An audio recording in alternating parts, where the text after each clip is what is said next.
o'clock.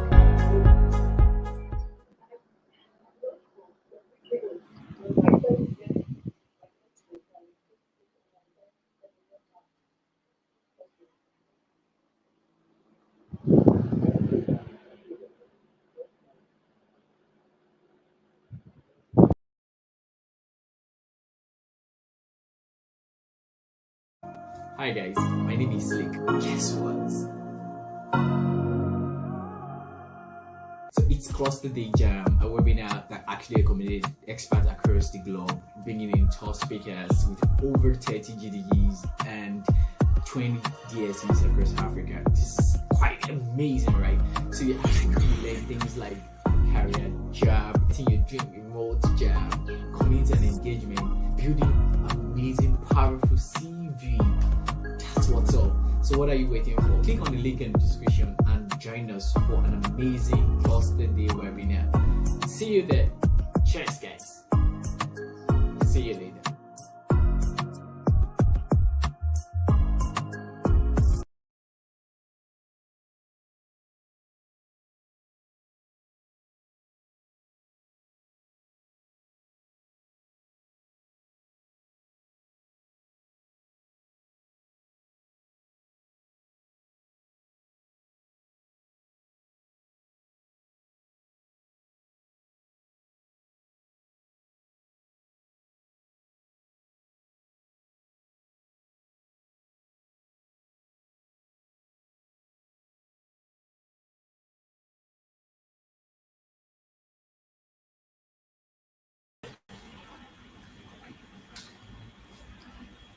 Hello, everyone, and welcome to this year's Cluster Jam webinar.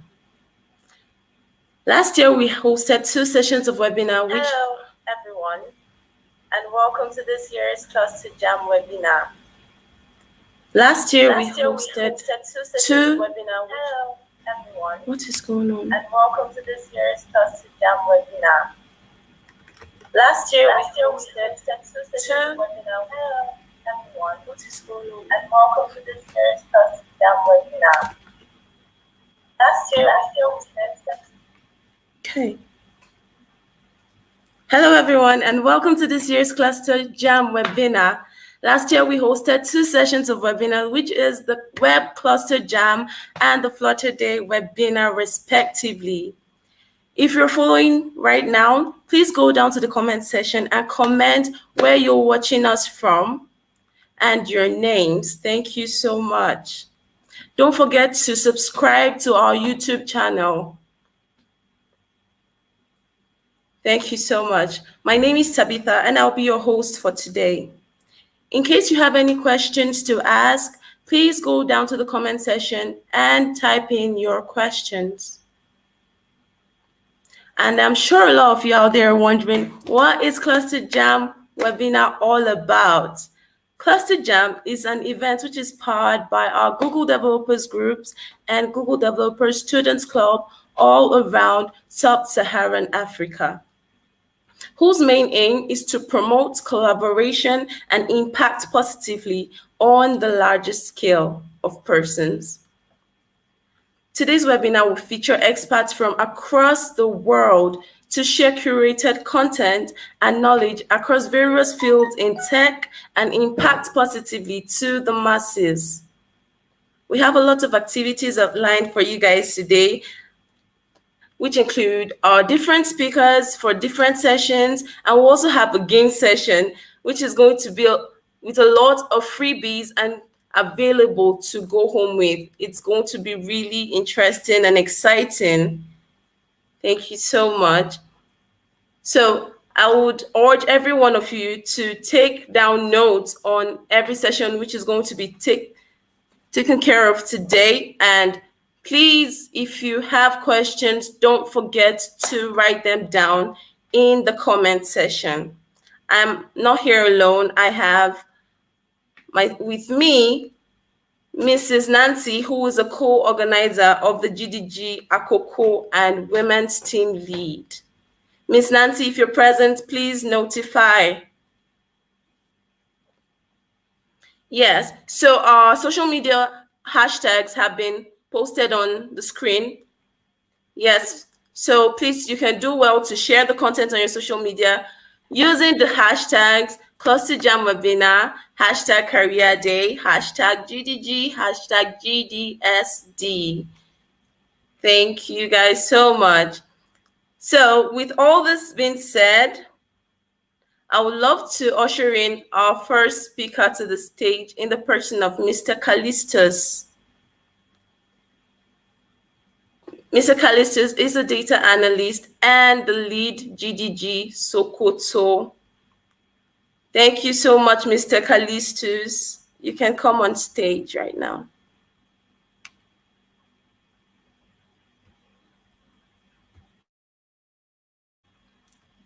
Hello, Mr. Callistus, are you there? Okay, so please don't forget to subscribe to our YouTube channels and use our hashtags on all your social media platforms. Miss Nancy, if you're present, please come on. Mr. Callistus, are Okay, you hi everyone. okay? Thank you so much, Hi Miss everyone, good evening. Good evening. So I'm Nancy and today. Yeah. Okay. So as my other host has said, as she has said earlier, we have our hashtags. Just look down below your screen.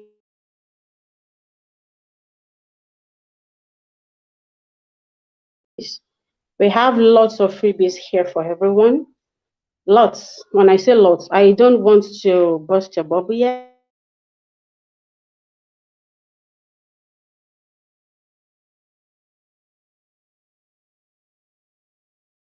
Take notes.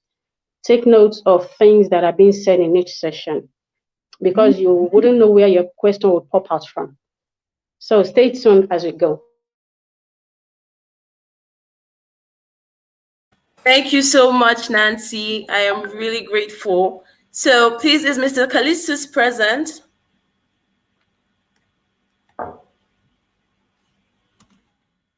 Hello, Mr. Callistus. Okay, Mr. Callistus is not available right now. Okay. Okay.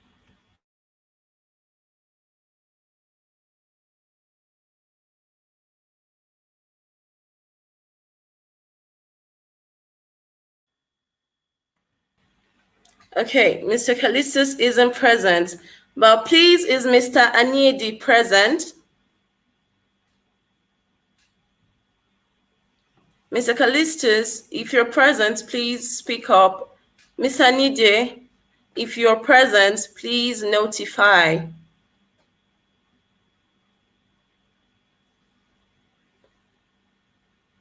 Hello, are you there? Okay.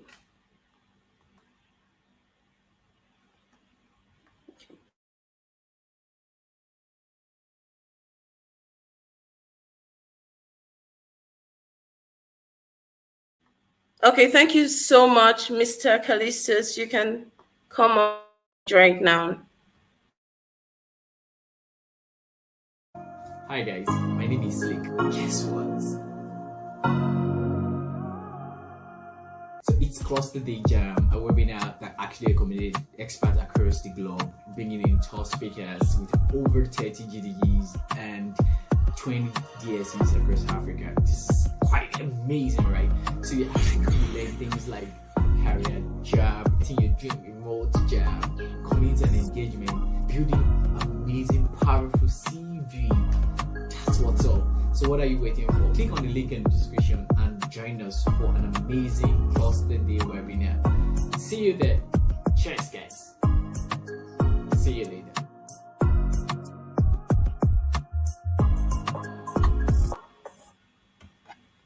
Okay, if Mr. Callistus isn't here or Mr. Niede, please, I would love to usher in Miss Trust Onyekwere, who is an AI evangelist, a developer, and an entrepreneur who is driven by passion and provides the best digital transformation strategy possible for individuals and businesses. So, Mr. Trust, if you're present, please come on. Thank you so much.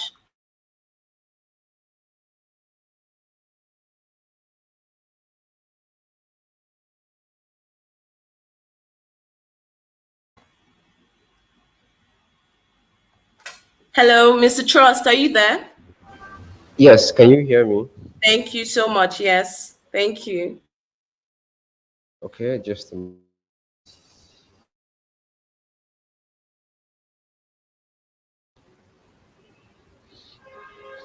I hope you can see my screen. Yeah, yes, sir, we can. Okay.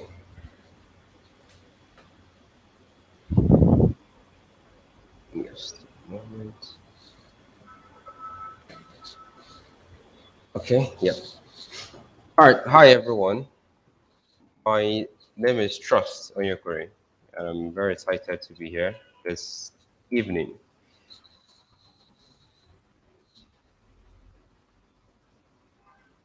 So I lead the team at the Revive Academy, where we help undergraduates and job seekers in Africa become employable using digital technology skills and tools for their careers and profession. Alongside that, one of the co-organizers for GDG ABA, Google Developers Group ABA, recently I wrote a book titled Code is Not Enough, which is designed to help developers market and distribute their skills effectively, especially in the market that is now very competitive. And I'm going to talk about a topic that is very much one of my best, personal branding for developers. And as the reason why this is one of my best topics, and we're going to look at why it's one of my best topics and why personal branding should not be overlooked by developers, especially for us in this region. It is not news. It is clear that developer ecosystem in Africa is growing. There are people coming into the tech world every single month, every single day, and developers are not exceptions, right? So because if you see different initiatives by Andela, Google, Parasite, all trying to see how we can encourage and bring more developers into Africa, you see that the developer ecosystem is growing. A recent survey indicated that we have over 700,000 professional developers in Africa. While this data can be argued that it doesn't capture those who are mostly self-taught, those who are learning from the local programming centers in our region and communities. But the point is that the developer ecosystem is improving and growing. And with this increase comes competition. So competition is increasing alongside the growth of the ecosystem, and everyone is trying to beat the market. Everyone is trying to get the same roles. Everyone is trying to get the same jobs, and competition is increasing.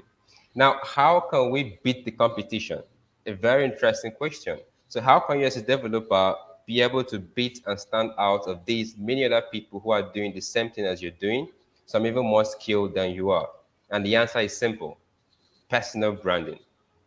Personal branding is one of the greatest tools that anyone, not just developers, can leverage on to stand out from the competition. And we are going to talk for the next 7 minutes how personal branding can help us, what we need to do, and things we need to touch and change and delete and correct in our developer life to be able to stand and beat the competition. So first is, what is personal branding? Well, I'm sure it's not the first time you're in personal branding. Is one of the most common used word combination. If you Google personal branding, there are different definitions of personal branding. But for this section, we're going to go with Chris Tucker. A personal brand is what people say about you when you're not in the room. Remember that. So this clearly explains to what personal branding is all about. Personal branding is who you are, what people connect you with. So if I see your name on internet, what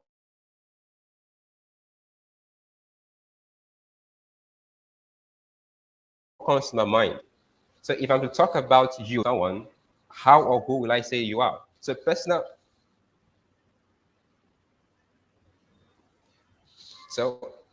branding is very important and essential, especially for developers. And how can we create a personal brand that connects and transcends that of ordinary developers and be able to help us be unique and stand out of the competition? There are two ways this can happen. Well, there are different ways, there are many ways, but these two are one of my best ways that developers can use to market themselves using their personal brand. The first is to define and select a niche. The first is to define and select a niche. Now, this is one of the most controversial topics when you talk to developers. Developers want to learn everything at the same time. But to create a brand, you can't be everything to everybody. You have to have a niche. And so if someone asks you, what do you do? Who are you? How will you answer? Well, for many, this is usually the answer. I'm a software developer. I'm a coder. I build software. The three answers above are not wrong in themselves, but they don't exactly tell the brand that you have. So if someone says I'm a software developer, it's broad. It's a very general term to use. So the next question will be, what kind of software do you build? Do you build software for Android or iOS or Linux? Or do you build software that run on the cloud? So what software development do you do? And even the two last questions, the two last answers, I'm a Python developer, I'm a Java developer, to a large extent still does not tell exactly who you are. Because if you look at Python, for example, Python can be used for web development, data analysis, data science, artificial intelligence, for backend using the Django or Flask. So when you say I'm a Python developer, the question now comes, what exactly do you use Python to do? And so describing yourself with the programming language you have does not tell me what you do. It tells me the tool you use to do your work and not the type of server development you do. The same thing with JavaScript. So if you say I'm a JavaScript developer, the question now comes, what exactly do you use JavaScript to do? Are you focused on front end, back end, or full stack? So for developers to build a good brand, they need to niche down and be clear on what they're actually doing and not just describing themselves by the tool they use. So pick a niche. If you want to be a back-end developer, then choose your tool, Django, Node.js, Ruby on Rails, PHP, choose what you want, right? If you want to be AI developer, Python, right? If you want to be mobile, Java or Kotlin. So always have a niche and not just saying that you use a tool or programming language. That is the first thing developers need to understand. By not describing what they do by the language they use, rather telling exactly what they use the language to do in their software development life. Now, this is the second one. Market yourself like crazy. It is, I have issues with developers when it comes to marketing. It feels like once they've learned a skill, they have this thoughts that the skill is enough to get them a job or is enough for them to actually make useful application of what they've learned. But the answer or the reality is that it's not. Skill is one, the niche is one, the Python you learn is one. The second and the most important is marketing. So how do you market yourself like crazy? Well, marketing your personal brand, which is who you are. So you want to be the lord of cloud computing. You want to be the Android queen. You want to be the Duchess of Figma. Whatever you want to be, this is the strategy to use. And it's very common. I will explain what it means. The be everywhere strategy. When you picked your niche, you want to grow your brand, use the strategy to push, be everywhere. What does this mean? This means that, let's say, for example, you want to be an authority on the Android development space. How can you be everywhere?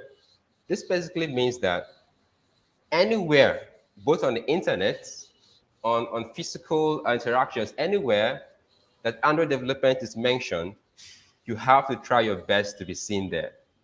If I search Android development articles on Medium, will I see your name there? If I go to Twitter and search Android, will I see your name there? If I go to LinkedIn, so wherever Android development is mentioned, I need to see you there. Be everywhere. If it's web development you want to do, if it's AI, if it's Node.js for backend API, whatever you want to do, be everywhere possible and where the discussions are being had. Strategy is one way that you can use to boost your personal brand once you picked a niche across. Now, what are ways you can use? Well, before we go into that, this is something that every developer needs to understand. You could be the most talented developer, but if no one knows you exist, it won't matter much. You can be the greatest person ever who has written Python codes. Your code is so clean and simple. But if nobody knows about those things, it does not matter. You build the next Facebook on your laptop. If no one knows about it, it does not matter. So you have to push your personal brand. If no one knows about you, personal brand becomes irrelevant. So push your brand out there. Because if you can be the most talented, but if no one knows you exist, it doesn't matter much. Now, how can we push our brand everywhere? That is the next question, and we'll find answers to that. Well, there are so many ways, but I'm going to discuss on the ways that I love, not just me loving them, but the way that are most effective from my experience interaction for other developers. The first is word of mouth. Do your family members, your friends, your relatives, your neighbors know what you do? Now, I see developers who, especially those newbies who are coming to learn. So they're coming for boot camps, they want to learn, or they find a Udemy video they paid for, is given as freebie, and they want to learn. They wait until 6 months when they are done learning before they tell anybody they're doing web development, or they're doing Android, or they're doing cloud. That is very wrong. And just like we've seen, the development ecosystem is getting competitive. So you cannot compete with that kind of method or way of approaching your learning. So spread the word. If you want to be known as an Android king, you want to be known as an AI expert, start talking about it. Tell people about what you want to do. Tell people about what you're learning. Spread the word of mouth. The second, which seems to be the same, is public speaking. The pandemic has canceled a lot of physical events, but things are coming back to normal. But there are still online events. Talk about what you want to be. Talk about cloud. Talk about Android. Talk about the niche you have chosen. Apply for speaking engagements. Talk. So let's assume that you have been accepted to speak at a conference, and the conference attendees are over 300 persons in attendance, and you speak. That means 300 persons got to know you that day as an Android person. And in 3 months, you've spoken at 3 conferences, the same 300 attendance. That's 900 people have come to know that you are an Android person. It keeps multiplying. So you have to be everywhere in people's faces, in people's mouths. You just have to be everywhere through public speaking. Well, I saved these two for the last, which is going to draw the basics of most of our discussion for the next 5 minutes. Blogging, write a book. Well, I'm a very big advocate of developers pushing out the knowledge, even if for free or for paid. One way to do that is by writing. Developers are scared to write because they feel it. I can't really say why exactly, but I know developers are scared to write. But we shouldn't be scared to write if you want to create a personal brand that can beat the competition and make us relevant, stand out across the different skill sets we have in Africa, not just Africa, but globally. Write. So what can you write about? Write about what you're learning. Articles. So you stumbled into a bug today and you got the solution. Talk about it. Write about it on Medium. So there are different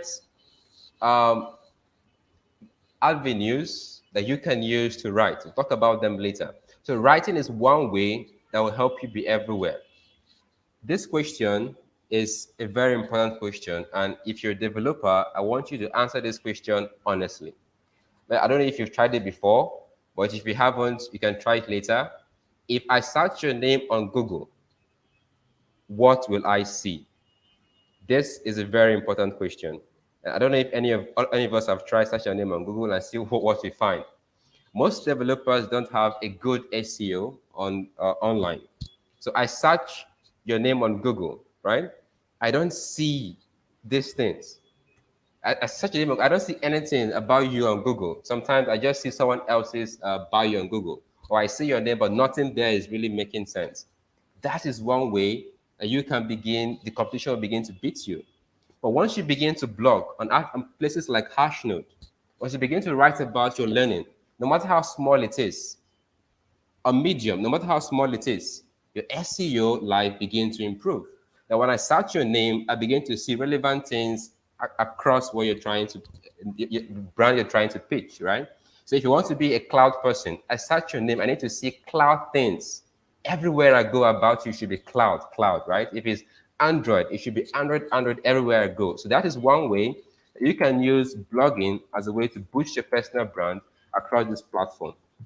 But it's not easy, but it is possible and workable. So break it down into things you're learning, the new things you found. Probably you want to learn how to use the latest technology. You find it, talk about it, right? So don't be ashamed to push your knowledge out there. Now, the second is write a book.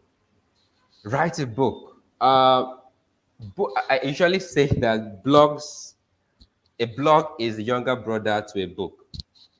I have my reasons, but the reasons are going to be clear as we begin to proceed.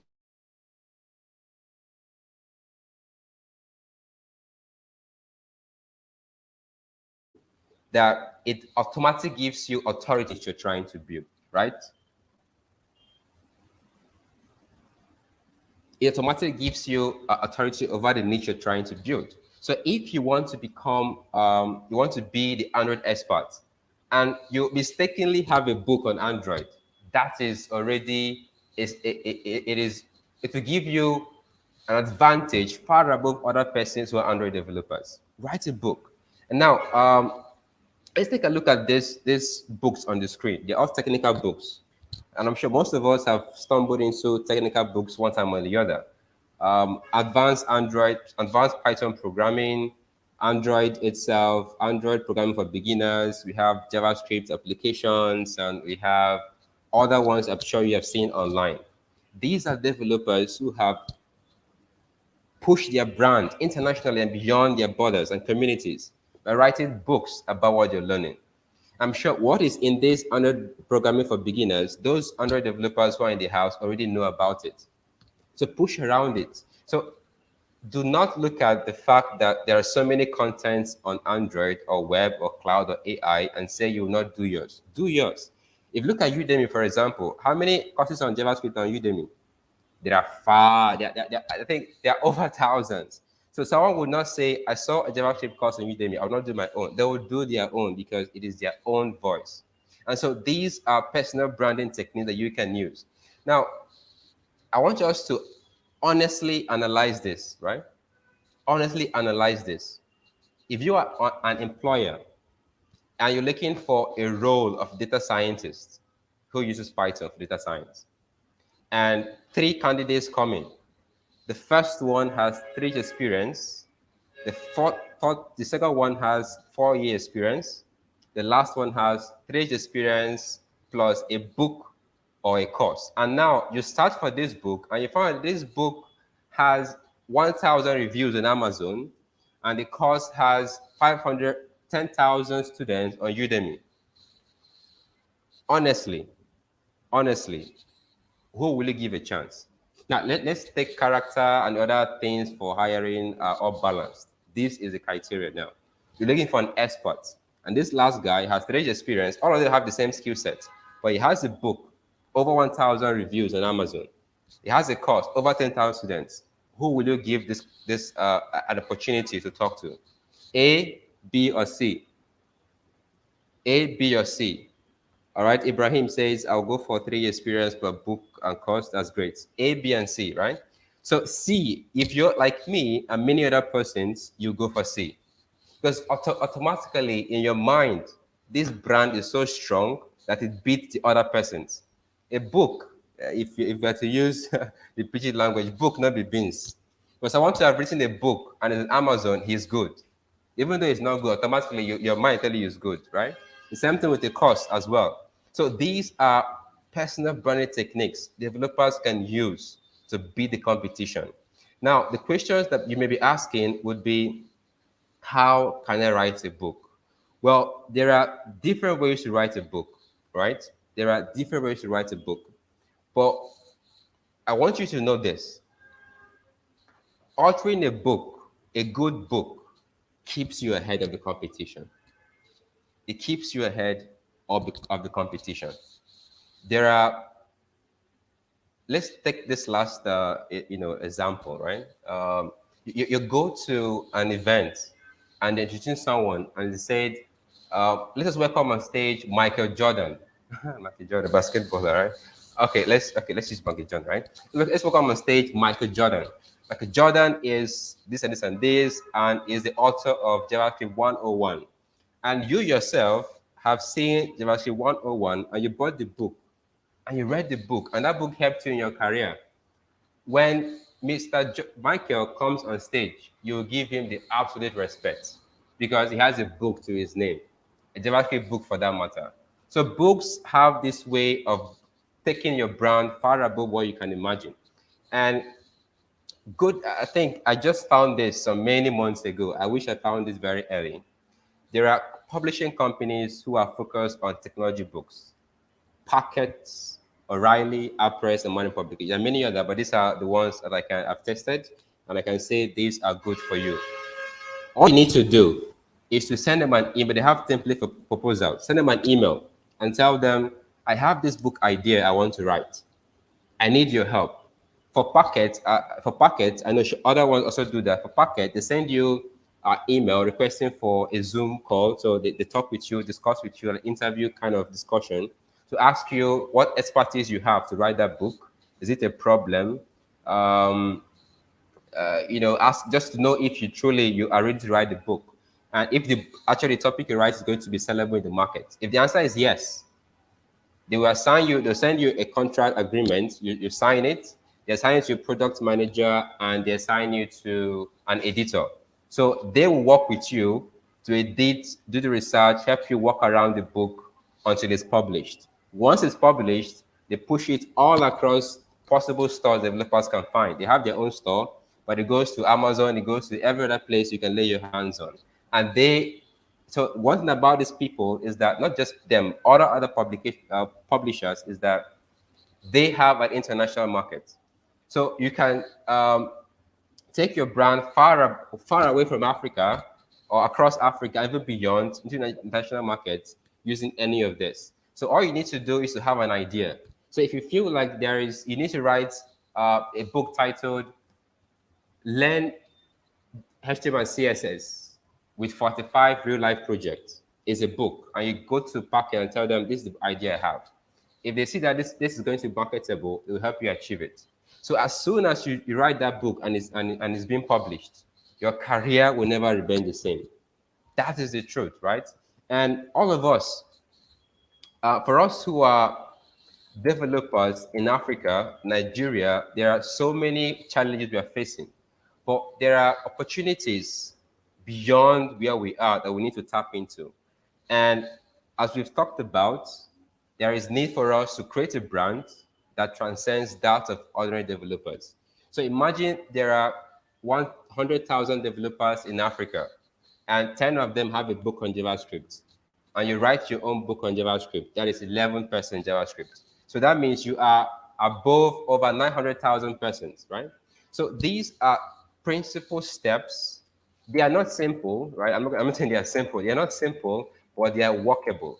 And once you make it happen, your career will not remain the same. And you begin to grow an international brand, a developer-centric brand that will definitely be impactful, not just to you, but those who you lay your hands on. So let's see how we can work around this. So don't forget, pick a niche and market yourself like crazy. Talk about what you do, write about it, and attempt to write a book about it using the guidance from O'Reilly, from Appress and Manning. Send them an email, talk with them. They'll help you write the book and push it. Thank you very much. And I'm sure we've all learned personal branding, what it is, what we need to do, picking a niche, and how to market ourselves effectively. It is not easy, but it's workable with practical steps. Thank you very much. Any questions, I'll be glad to take them.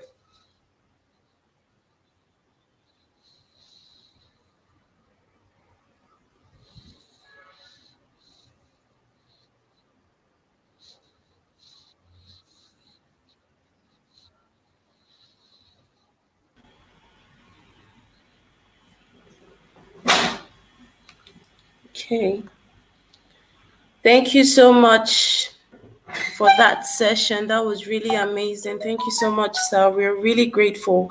And I want to apologize for the network glitch. Thank you so much. If you have any questions, please don't forget to drop it on the YouTube channel and don't forget to like and subscribe. So we have some questions here for you. Can you hear me? Trust, Yes, can you hear me? I Okay. can hear you. So we have some questions here for you. So someone said, where can you apply for public speaking? They need clarity on that. Where can they apply for public speaking? Well, for starters, there is a company called. Well, I don't want to go far, but let's start from the local from our local perspective. There are GDGs around. There are DSCs around. So oftentimes there are campaigns or events like Go IO, like DevFest, and oftentimes these chapters call for speakers. So the first place that you need to go is to go to the global GDG webpage that houses all GDGs across the world. So whenever GDG about GDG Uju has their first, likely other chapters will have their first. So you can begin to go to.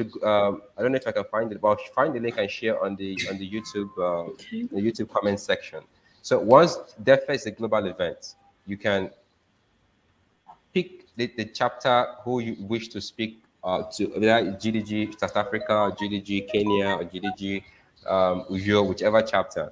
You can take the GDG name, search on Google, you get their email address, especially from their websites. Then you can Okay. show them interest. Most of them have links for speaking, so you can apply. But without that, there is, let me quickly get that. There is, okay. There is a particular website where you can apply, just like freelancers, freelancer and all that, but it's mainly for speaking engagements. I can't remember, it's an agency. I can't remember the name exactly now, but if I get it, I'll share on the comment section. So Okay. leverage on local meetups and local events, and also try to shoot your shots across beyond border, looking at the freelancer, which I talked about, and also on GDGs. Okay. Thank you so much, Trust, for that. Thank you so much. So, Any other question? yes, there's one more question here. You talked about the term software engineer. So, someone said, how do we address ourselves, developers, if saying I'm a software engineer or software developer is wrong? No, so saying server developer is not wrong. However, Okay. it is not clear. That's the word I'm trying to explain. It is not clear. It does Okay. not tell exactly what kind of software you build. Who you are. So to make Okay. it easy, you could say I'm a server developer who builds Android apps, or a server developer who focuses on this. So you have to complete it. Because if I see server developer on your bio, it can't. It doesn't really tell me exactly what software you do. That is where I'm coming from. So I'm a software Okay. developer is not wrong in itself, but it's not clear as to what kind of software you do or build. Yes, sir. Well, thank you for that. And we have one more question here from the audience. He said, how can a beginner or someone just starting in the tech industry market themselves? Someone who just How started can in the you tech. market yourself as a beginner? Okay, so marketing yourself as a beginner always starts with what you want to do. I always say that developers usually have three career paths. One, Okay. those who want to be corporate developers. Second, those who want to be entrepreneurs. And last, those who want to be freelancers. So Freelancers. these are three kinds of developers. Now, it is easy for you to, on the onset, determine what kind of developer I want to be. Do I want to be a corporate Yeah. developer to work for companies like Paystack, Wave? I want to be Okay. just a freelancer, or I want to be an entrepreneur, build and launch startups. So once you begin to identify what I want to do, right, then you can begin to know how we can position ourselves, because the way you position yourself to be a corporate developer is not the same as a freelancer, and it's different from being an entrepreneur. So first, you need to understand, what do I want to be? Entrepreneur, freelancer, or corporate developer. So once you begin to, regardless of which you choose, the principle still remains the same. Talk about what you do. Blog about what you do, right? Yes, sir. Medium, Hashnode, on your post, on your WhatsApp, just spread the word everywhere, right? Yes, sir. So once you've picked what developer path you want to take, it's easier to know how to position yourself. But regardless, always talk about what you do. Go to hashnode.com or medium.com and begin to share your knowledge, the things you're learning, and network. I think community is part of our topic today, so community will also help as well. Okay, thank you for that, sir. We are really grateful. Please, if you have more questions for Trust, don't forget to write it down at the comment section. Okay. So, Miss Nancy, are you available? Yes. Miss Nancy. Okay, thank you so much. Yeah. So do you still have Trust on the call? There is a question here for him. Okay. Oh, Trusts. Yeah. All right. Okay, it's back. Okay, so there was a question that has to do with something you mentioned during your session. Trust is off. Okay, so the question is, how do I make myself appear on Google search? How do I make myself That in appear a on few Google seconds. Especially what? How do I make myself appear on Google search? It was asked by one of the viewers. All right. So what happens is, once you search your name on Google search, Google tries to find where your name is showing up, either on websites or blogs. It just has to find your name somewhere. And if it doesn't see anyone, it doesn't show anyone. So the first thing is to begin to look for platforms that can help you show up on Google search, like Medium. So if you have an article on Medium and I type your name, Medium already has SEO enabled algorithm that pushes your name up. If I have a YouTube channel, automatically your name comes up. If I post regularly on Hashnodes, so these are just leverage on platforms, share your knowledge, and once I type your name, it fetches all appearance of your name across this platform and it shows. All right. So thank you very much for the wonderful session. I'm sure the viewers gained a lot, coming from their comments. So thank you very much once again. It was awesome having you. Thanks. All right, thanks. Thank you so much, sir. Thank you so much.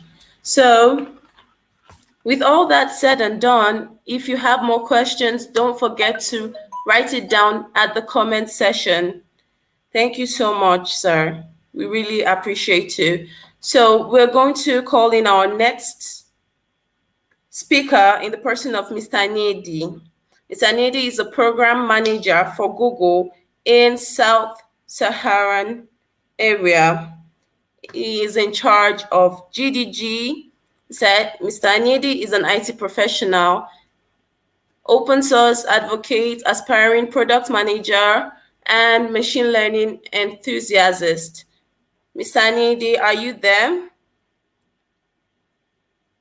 Thank you so much, Mr. Anedi. Thank you so much. Yes, I am. I'm here. All right. Hello, everyone. So I've been introduced as an IT professional, open source advocate, and a lot more things. I wish I remember all what that's about. But for those who don't know me, I currently work at Google on a team called the Developer Ecosystem. I've been at Google for about 5.5 years. And it's 5.5 years of a career path I never really planned for, right? The second aspect of what I think has been a benefit of this career path is being able to affect a lot of people's lives, hopefully more positive than negative. And as well, from a vantage position, just be able to look at the enormous growth that has happened in the, I would say, developer community, in the technology ecosystem, in the startup ecosystem over the last 10 years. And I'll say 10 years because 2011 was one of the first times, 2010, 2011 were, I would say, one of the earliest times when I really got involved with the community. And I'll make a little bit of reference to that. And so for 5 active years, I was not necessarily in charge of a program or representing a brand or a corporate organization. I was basically trying to find my own feet. I was basically trying to find where I would fit in, things I could do, how to get noticed, how to put myself out there, making a lot of reference to what, Trust just finished talking about.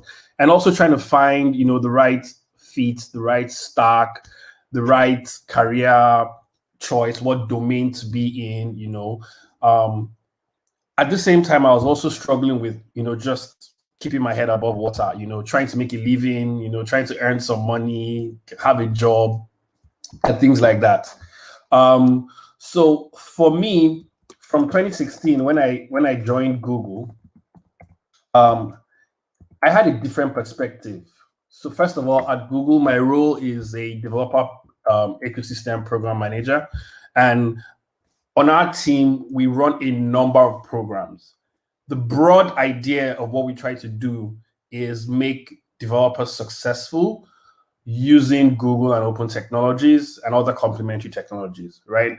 So we do not want to force maybe our platform or our practices down anyone's throat.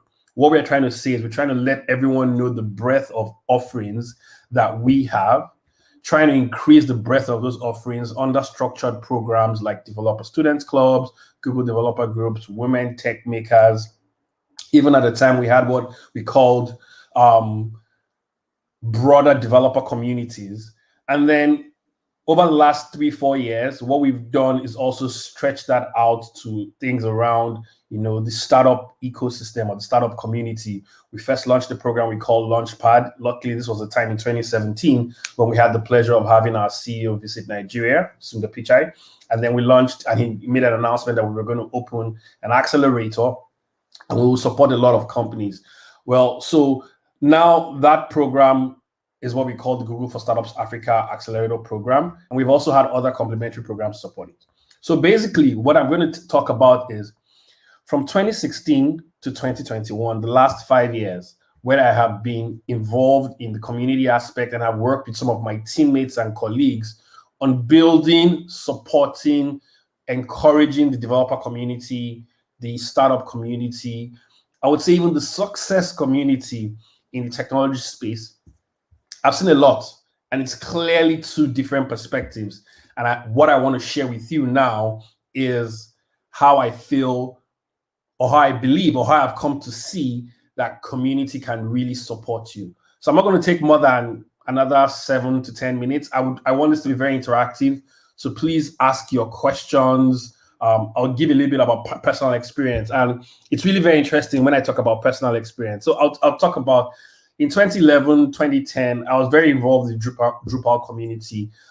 Then I had the idea of building this fantastic CMS that would be like Yahoo, or was going to be an online destination for Nigerians and African and everyone in the world. So then I picked up Drupal. I played around with WordPress, and I started getting involved with those communities, the Drupal community, a little bit of the WordPress user group community, but more involved with Drupal Camp and Drupal Camp Lagos. I shared this recently, it's not recently, last year at the Open Source Summit. So Open Source Conference. So in 2011, I organized this. And then what I used to do was I would just go for events, right? I can remember that one of my first fantastic jobs as a product manager, a technology associate at Paga, resulted because I was standing on stage and we're having an event in University of Lagos, Nigeria. Interestingly, it was a very small audience. There weren't more than 10 or 15 people in the audience. And then after, I did a little bit of introduction, somebody else spoke. I think I gave a little bit of a talk, around Drupal. Someone called me from within the audience and brought out a BlackBerry phone. I hope many people here know what a BlackBerry is. Phones used to have keypads back in the days, right? A full keyboard. I brought out a BlackBerry phone and showed me a few things. and told me he was building a mobile payments platform, and he had an engineering team that was looking for someone to join their team as a technology associate, be able to be the bridge between the product team, the engineering team, and the testing and quality assurance team. I had no idea what that was. I had no idea what all this differentiation was, but I was on stage. And I think the fact that I was on stage talking to a community sort of fit the profile the person was looking for. Long story short, I think 2 or 3 months later, I joined Paga. Many of you know Paga as a technology associate, got pulled a little bit into product, and a lot of things happened after then. And then while at Paga, luckily for us, Paga was on Herbert Macaulay Way. So in 2010, 2011, when CC Hub started, it was just a stone throw from where I was working. So a lot of times when we close from work, I will walk down and then go to CC Hub. From there, I started building a network of friends, network of influencers, started hearing about opportunities that I can tell you are still with me up till today. Back then, we had events like, Developers Paracor, we had Developers Hangout. CC Hub had a lot of events when people would visit. There was a very thriving community called Mobile Monday. And then all these things came together to sort of build a network that I was, still using till today. The second thing I would refer to, and it's something that I'd almost forgotten. This happened to me, and I remember this, I think, 2 days ago or 3 days ago when we were having a discussion with the new set of Developer Student Club leads that are coming in for the 2021-2022 session. I think in about 2014, there was nothing fantastic happening in my career. I was just there. I was getting along, jumping from one job to the other, just trying to make ends meet. And then I saw an announcement about an event that was happening in Ghana. It was a hackathon, and it was going to take place at Impact Hub in Ghana, somewhere in Usu. And at that time, I had a little money I could play around with, or at least I could invest. And I was also thinking of taking a vacation. So what I did was, after deliberating with myself, I jumped on a plane. I went to Ghana. I went to Accra, popped into Impact Hub. The hackathon was supposed to last for 3 days. So there was 24 hours, food, there was internet, and literally you could sleep there or go somewhere and sleep and come back. But literally the place was open for 3 days stretch, Friday to Sunday. Very amazing experience. I met a few other friends. I networked. I got to hear about other people. I think we're only about 3 or 4 Nigerians that were in the at that event. And then also for the sort of like people that came, I think there were people that came in from Facebook. There were some people that came in, I think, from the BBC. I think it was a news related hackathon or something like that. So there was a lot of people that flew in from outside Africa to join the conference. And then I made a few contacts and a few friends. The reason why I'm referring to this is in 2015, when I got an offer to join Google, during my interviews, one of the questions that they asked me is, what do you know about the developer ecosystem or the developer community outside Nigeria? And this is something that I think happens a lot with, if you're giving people like interview tips. Oftentimes when they ask you a question, you don't need to provide the whole world. You just need to narrow down to one very relevant experience. So sometimes when they ask you something, and I'm just doing it, but I know this is a career talk, when they ask you a question as simple as, tell me about your leadership capabilities, right? You may not have been a manager before, but if you've been in a club, or they ask you a question that says, okay, tell me how you have handled a difficult situation, or what are some of your strengths? You can make reference to the smallest thing that clearly describes what people are talking about or what the interviewer wants to hear. And if this thing is true and real, you'll find it so easy to answer your question. So some people have been a choir leader in church. Maybe you've led prayers in the mosque. You have been part of a small club or community. You are the head of a committee of friends that organized an event. Those experiences you may not know are actually community experiences. They're about leadership. They're about organization. So when you're asked that kind of question in an interview, just go to one of those memories and look for a very, very, how do I put it? A very, very strong example, and then use that to reference your answer. So I'm going to show you how this references to my answer, where when they ask me, what do you know about the ecosystem outside Nigeria? Because obviously the role they were hiring me for was a Pan-African role, Sub-Saharan Africa role. I didn't have to have gone to South Africa, which I had never been. I didn't have to have gone to Kenya, which I had never been. I gave the same story and told my interviewer, who ended up being my manager, that sometime in 2014, eager to learn more about the developer ecosystem and things outside Nigeria, after I'd been to a number of events in Lagos, Abuja, Uyo, I decided to take a trip to Accra. And I gave him an idea of some of the things that happened, some of the friends I met. And of course, I dropped a few names of the places I visited, iSpace, Impact Hub, where the event held. And then I spoke to a few people. Well, I don't have my interview results. All I know is I did get the job. And I'm very sure if my answer, or I suspect that if my answer at that point was no, or I don't know anything, or I cooked up something, I'm not sure I would have been in this position today. So now the second chapter is 2016 till now. Sometimes I look at my own career. No doubt, I think I've done very well. I think I've done okay. But I see a lot of the people that I met that joined the community in 2016, in 2017. Developer student clubs started out, I think, in 2018 in Sub-Saharan Africa. And then over the last, we've had about 3 sets. I think this is the 4th set that's coming in. And I've seen people who join a community, volunteer for a leadership position when they're not even ready or they don't know about it, openly ask questions, get involved in anything and everything to be visible. So they are in a developer student club that's run by Google, they are leading a Microsoft, thing, they are a GitHub campus expert, they are turning up at startup events, they're even going for social media week. They're in a lot of places. It looks as if they are lost, but slowly they're building a network. They are forming ideas of what they want to do. And if you know something about what they call a community commitment curve, from just attending, they now step into organizing, volunteering, and then they start leading. When I look at some of those people, 2 years, some of them 3 years, some of them are engineers at Google right now. Some of them are CTOs today. I'm not saying that it's the community that made them that, or that's all they needed. Obviously, they've put in a lot of grit, a lot of study.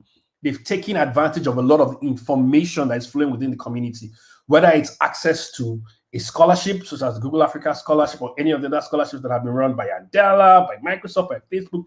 They've participated in hackathons. They've done stuff. If you alienate yourself or isolate yourself from the community, you are actually doing your career a huge disservice. I'm at a stage in my career where, like I said, I've been on this role for 5 years. And sometimes I ask myself, what am I going to be doing for the next 5 years or the next 10 years? I can tell you for free, I'm also relying and depending on communities. Like I talked about where some of the programs we run at Google, where you have things like the GDG community, you have the Women Technics community, you have the Google for Startups Africa community, and things like that. The interesting thing about community is that you will find your niche in different places. There will be a community for Android developers. I've seen somebody mention that. There will be a community for entrepreneurs. So if at any point you're lost, there's a community for people that are transitioning careers, going from technical to non-technical, going from non-technical to technical. If you want to be a product manager, the first thing you need to do is find a community. Trust gave a very strong answer when somebody said, how do I put myself out there? Yes, go online and search for a community and offer to be a speaker just by following them or by liking a video or by joining their, what do you call it, joining their whatever community, let me put it that way, joining their Slack or whatever. You start seeing information flowing around.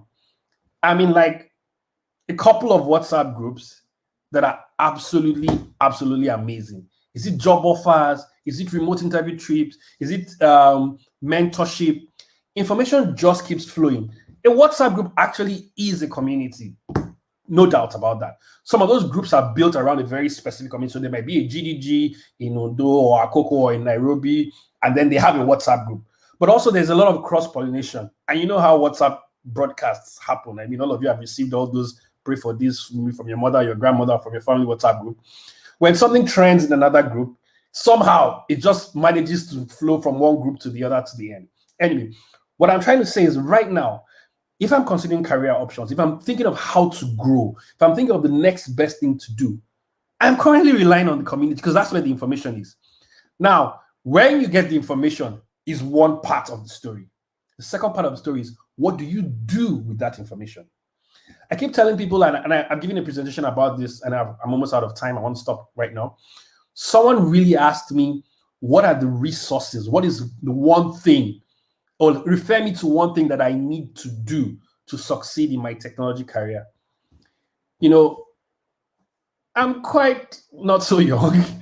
And I remember growing up where people would tell me about determination, discipline, and all those things. And I say they're giving vibes, you know, things you hear from your father. Well, I'm telling my children those things right now. But most importantly, there is no other shortcut or solution. So here it is. When you join the community, you get the information you want. You see people you can look up to, people that can help you, people that you can literally photocopy their career path. You'll be inspired. You might be intimidated.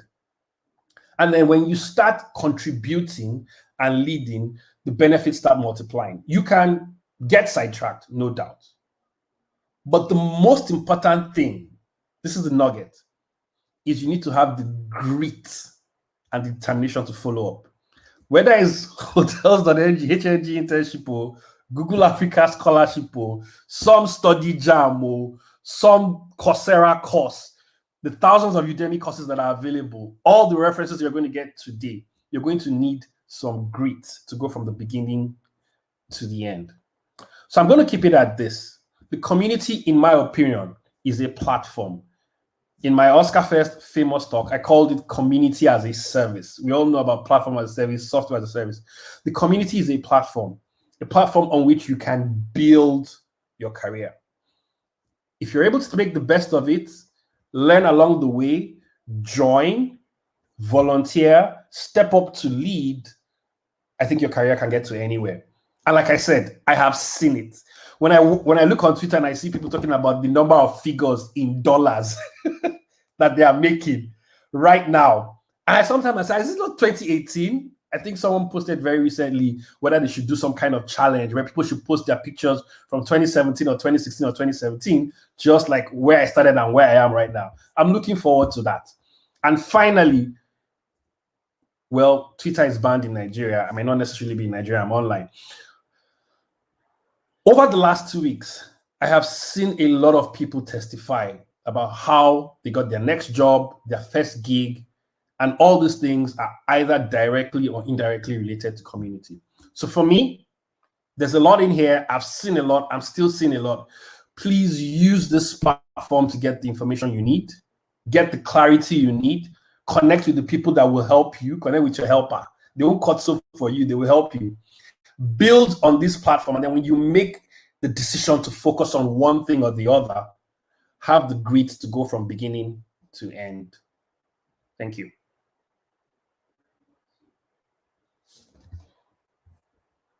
If there are any questions that are specific to me, I can take them, or I can just run away and leave the show running for the next speaker. Thank you so much, Mr. Nye.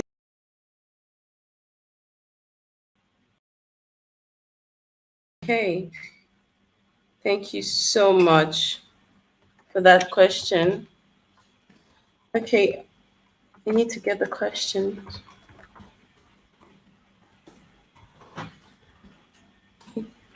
So, if you have any questions for Mr. Nye, please don't forget to drop your questions on the comment section, and we will get back to you on those questions. Thank you. One. Okay, question one. Okay. Yeah. So looking at what you currently do with Google, do you write more codes or less? I write zero code. The only code I write is some app script in Google Sheets. And there's this fantastic guy that is on my team that works with me. Okay. And he can write app scripts and other codes better than me. So for now, I just leave all the fantastic stuff for a while to do. And then I don't write code right now. And I think there's a follow-up question there, question 2 from Daniel, yeah, just to connect it.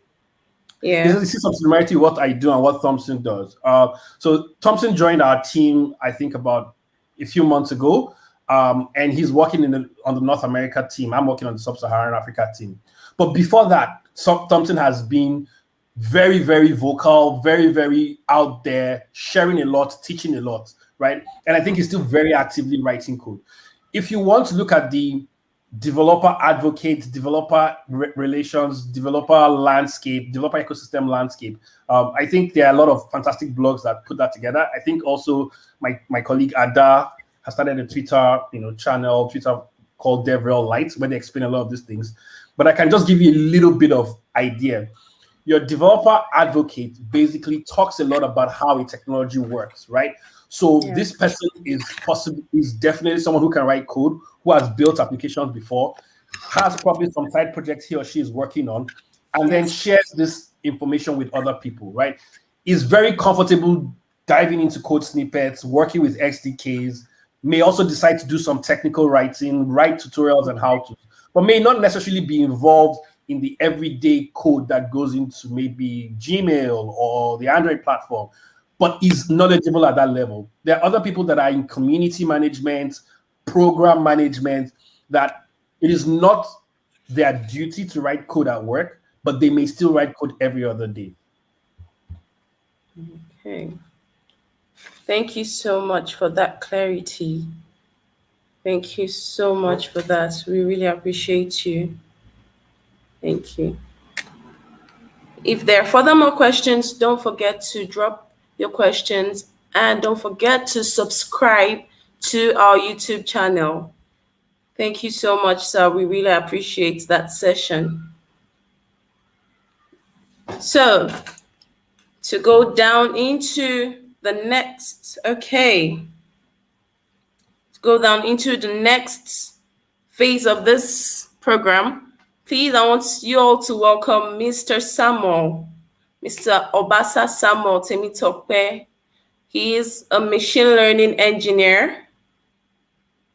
He's a graduate of the Department of Pure and Applied Physics, Ladoke Akintola University of Technology, Ogbomoso. He has 2 years plus working remotely. His major interests are in machine learning, computer version.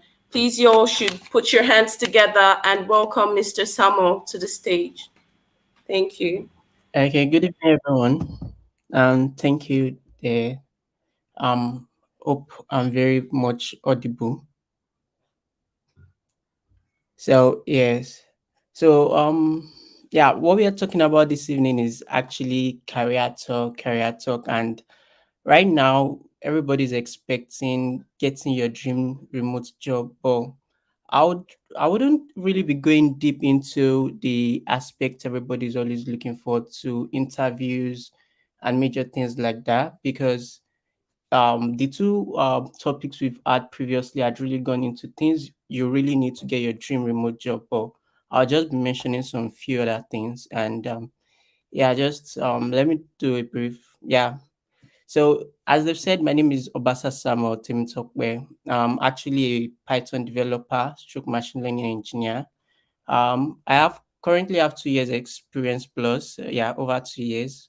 And I've worked within Africa and outside Africa remotely. I've never actually had an office job, and currently I have about 3 years experience working with 3 different companies. So my interest is majorly computer vision and creating impact, and that's where I would like to emphasize more on the community we just had on just a few minutes back. It is very, very much important, very, very much important. So let's get right into it.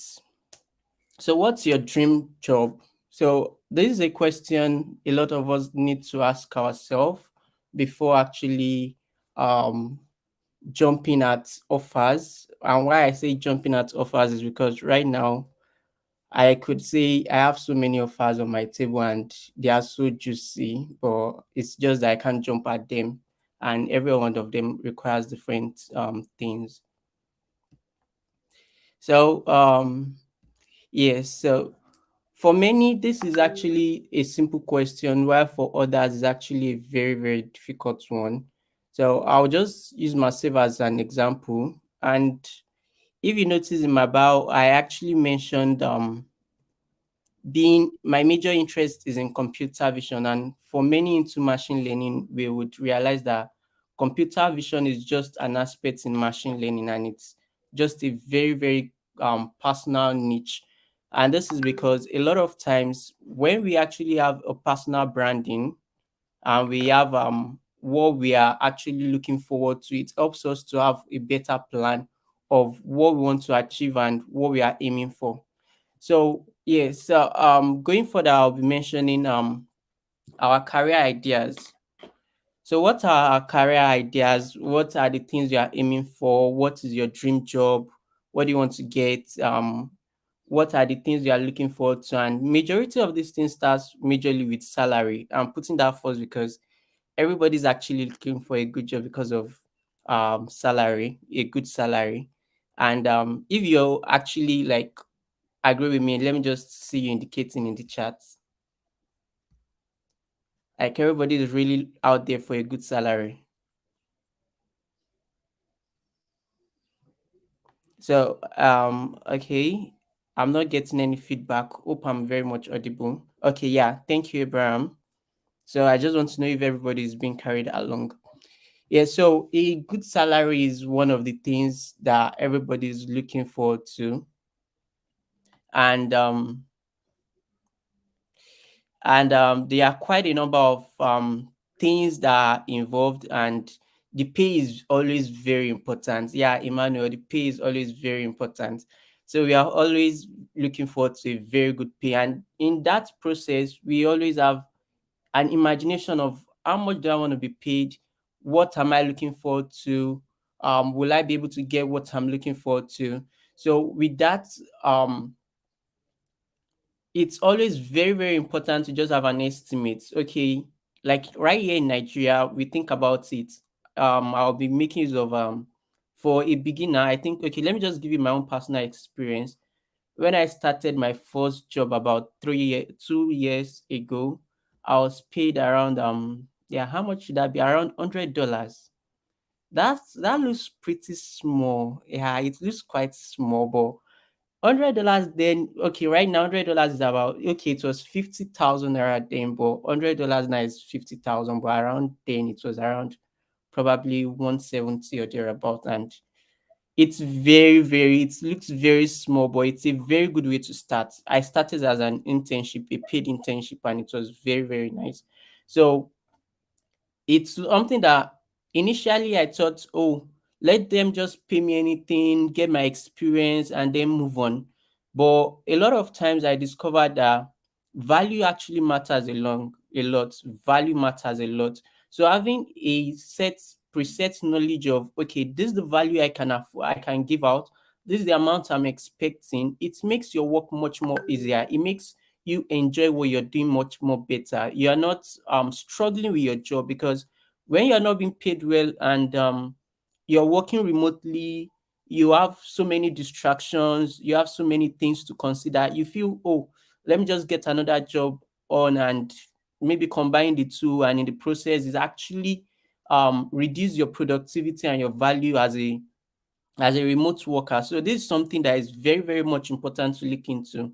Followed by the next one I'm having is your job duties. And the reason why I kind of place this in this arrangement is because these things like salary, job duties, skills used, benefits offer, these major ones actually determine your response to your job. They quite determine your response to your job. Let's compare someone that is being paid maybe $1,000 and to someone else being paid $3,000. Someone being paid $3,000 will consider, oh, I have much, my job is actually providing me of much value, and it's actually offering me quite a lot more I could learn. But for someone being paid $1,000, there are quite a number of things the person would also consider. Oh, $1,000. I'm being paid well, but at the same time, there's still quite a number of things that could still be made up for. I still have a lot of expenses, and you're looking into your job duties. Oh, my job duties are actually much. I have to cover up for a certain amount of time, 40 hours, being paid 1,000. Am I meeting up? Am I not meeting up? So these are quite a number of things to consider before applying for a remote job. And as we go on, I would go more into a more detailed reason why these things are very much important. I know I've mentioned quite a bit, but I would really go more into it when we check benefits and disadvantages of having a remote job. So also we have benefits offered. So when I mean benefits offered, this majorly applies to companies majorly in the US and the UK, because a lot of them has offers benefits offers such as healthcare. They have offers such as vacation and some many other things. So benefits offer, are you looking for a company whereby they take care of your healthcare, they take care of your vacations? These are also things to consider while applying for a remote job or when you are creating your career idea. Your schedule stroke hours. So schedule stroke hours are actually very important when it comes to um, remote job, because for me personally, I work a contract job currently. So I basically work about 8 hours every day, but within those 8 hours, there are still lunch time and things like that. So your schedule, can you actually, are you being paid per month? Are you being paid per hour? Are you being paid based on your productivity, your delivery? So these are quite a number of things to also consider when you are really going into remote jobs, because this will determine your productivity on a long run, how well you'd respond to your job and how well you would be able to deliver what you have at hand. Then also we having industry departments. So industry department, this deals majorly with, okay, where do you want to work? Which industry do you want to work? There are quite a number of places you could work. Like for me as a machine learning engineer, practically I could work in practically, let's say if there is about 10 sectors to every job, I could work practically with almost about 6 sectors. So there's quite a number of opportunities, offers out there. You would see a food company requesting for a machine learning engineer. How would you fit in into a food company, food processing units? Does that really make sense? Those are things you should also consider. But yeah, they do make sense while you are checking how your nutrition feeding, a human nutrition is able to increase productivity using machine learning. There are quite a lot of interesting industries out there. You're checking into how your sleeping habit actually affects your ability to comprehend in schools. So there are quite a number of things out there, and there are quite a number of departments. So when we come to commute is more like your transportation, you're moving around. How does it affect your total life living? Is it quite stressful? Do you want a lifestyle whereby you could move around? Do you want a lifestyle whereby you are just indoor? Practically, I'm more of an indoor person, so I prefer not moving around at all. So those are things you should consider before getting onto a remote job. And yeah, I would once again say sorry if you're actually expecting interview tips and things like that, but that would not be our focus. And I will tell you why that would not really be our focus, because practically would I say, okay, I've never really gotten a remote. Okay, I've gotten about, let's say, about few interviews. I think I still got one recently with Microsoft, but I had to put it off because I was more interested in computer vision, and they were interested in someone into NLP, that's natural language processing. So there are quite a number of offers out there, and there are quite a number of ways to answer these questions, interview tips, ways to go about those. You will surely meet them available online, but it's actually not easy for you to see platforms whereby they talk about personal branding the way Mr. Trust just did, or community the way Mr. Andy just did. Those are practically important things to take note of, because personally, my first gig was gotten through community, a friend. It was a referral from a friend. My second gig was gotten through referral from the company I actually work for. And my third job, actually I got that from freelancing and met a few recruiters and things like that. So it's not, that's why I'm not really talking about interviews, because I don't really have full experience with that. And I'm a personal person that don't like to share things I'm not quite experienced with. So yeah. So let's move on. So benefits of working remotely. Yeah, everybody knows benefits of working remotely, freedom. But let me just, as we say here in Nigeria, bust your bubble. So yeah, freedom is one of the things that comes with remote jobs, but you are not actually as free as everybody expects. A lot of times there are still some remote jobs that actually curb your freedom in a kind of way, and we'll be checking into types of remote jobs soon, and there you would understand what I mean better. So freedom is actually very nice. You have your freedom to actually engage with other things while still working, and you still have time to do quite a number of things, but it sometimes is not as free as everyone is expecting. So I just want us to take note of that. Value over time. So when we say value over time, when you're working remotely, the main thing is actually not the amount of hours you spend at work, but the amount of value you're able to deliver in the shortest period of time. So, are you able to deliver what needs to be delivered in the time frame you had been set? So, there's always, most times, remote workers work with schedules, we work with time frame, we work with time limit. So that way, are you able to actually deliver what needs to be delivered in time? You have about let's say you have about 8 hours to work on a particular project, and then you actually have let's say practically you completed your work within 4 hours. You have extra 4 hours to quite engage in some other thing. So yeah, I just saw the chat now. Microsoft is actually quite good, but at the same time, I would advise you, once you are not planning to change your career path, or you are not planning to change what you do, don't actually just jump at job offers, because in a kind of way it affects your CV. And when I mean it affects your CV is because recruiters like people that are more focused. Recruiters like people that are much they have a viewpoint, they have their target. So they're always like, okay, I need somebody into computer vision. Yeah, I'm into machine learning. Okay, we are needing somebody into computer vision. So these are things that are actually very much important for you to take note of. I would really love to work with Microsoft personally if it were to be that it's computer vision, but I have no interest in um NLP, which is natural language processing. And because of that, I know that will affect my productivity, and it will cause my productivity to actually reduce, which would not add more value to me. So yeah, let's continue. So yeah, as I was saying, benefits of working remotely, reduction in financial experience. So expenses, sorry. So your financial expenses is actually reduced a lot when you work remotely.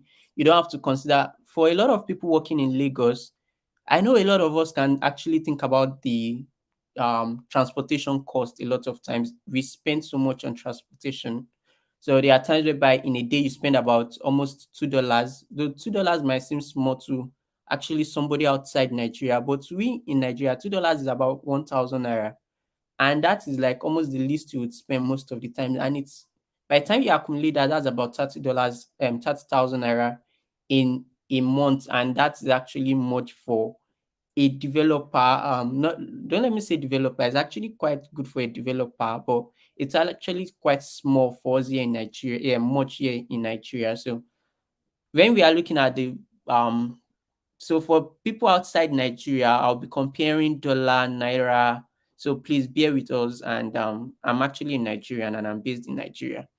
Yeah, so unlimited opportunities. So when I mean unlimited opportunities, you would constantly get, once you are really into this space and you've actually developed your personal branding, as Mr. Trust mentioned, you constantly get offers. You constantly get offers. And when I mean you constantly get offers, I really mean that, because right now I think I get about a job offer every week on LinkedIn. And this is just to make us understand that they are actually limited offers. I'm not yet good enough. I'm still way below, and people I still look forward to is people like Sirauka, which is like Google's researcher, and I still look forward to quite a number of people and reaching their level. So yeah, I'm still way behind. So don't take this as something so serious. But I just want you to know that these unlimited offers, there are a lot of offers that will come your way, including things outside your niche, things inside your niche. This thing is just as a result of personal branding, as Mr. Trust had mentioned. There are times you get mails from people you actually don't know, and they would seek you to get involved in a particular project, and a lot of times you might actually be much interested in something else and they might actually be much interested in something else, and you just have to forgo those roles. So there are quite a number of unlimited offers and flexible schedule. Yeah, I've mentioned that earlier with freedom and value over time. You have a flexible schedule. You could work practically at different time and different space. So yeah, that is an advantage. Those are advantages of working remotely. And then disadvantages. My God, there are quite a number of disadvantages. Yeah. So when I say there are quite a number of disadvantages, this is because I've actually lost my job at some point due to some disadvantages, and I will be mentioning some of it. Um, Difficulty or lack of communication, lacking communication. So a lot of times we all know that working remotely, you won't be getting to meet people as you ought to. You won't be seeing them. There won't be as much follow up. I call them follow up over project as as compared to when you're in office. So when you're in the office, a lot of times your colleague can just come up to you. Oh, what's up with this particular project? Where are you with this code? Where are you with this feature? Have you pushed it to GitHub? Somebody might just walk up to you. I need you to just help me approve the PR and things like that. But when it comes to remote job, you might not get so much frequent checkups, follow up, and things like that. And this a lot affects your productivity, because once your boss or people around you feels, oh, you are not delivering what ought to deliver, they feel you are not working. They feel you are not actually engaging with what you ought to engage with, just because you are not communicating. So that's one of the major disadvantage of remote job: communication. So as much as possible, communicate, as in just communicate, over communicate if possible. Like I'll emphasize that, over communicate if possible. So we are not just yet for just how to get our dream job, but how to maintain our dream jobs, because that's the main thing. The main thing is not only getting those jobs. Are you able to maintain those jobs? Those are the main thing.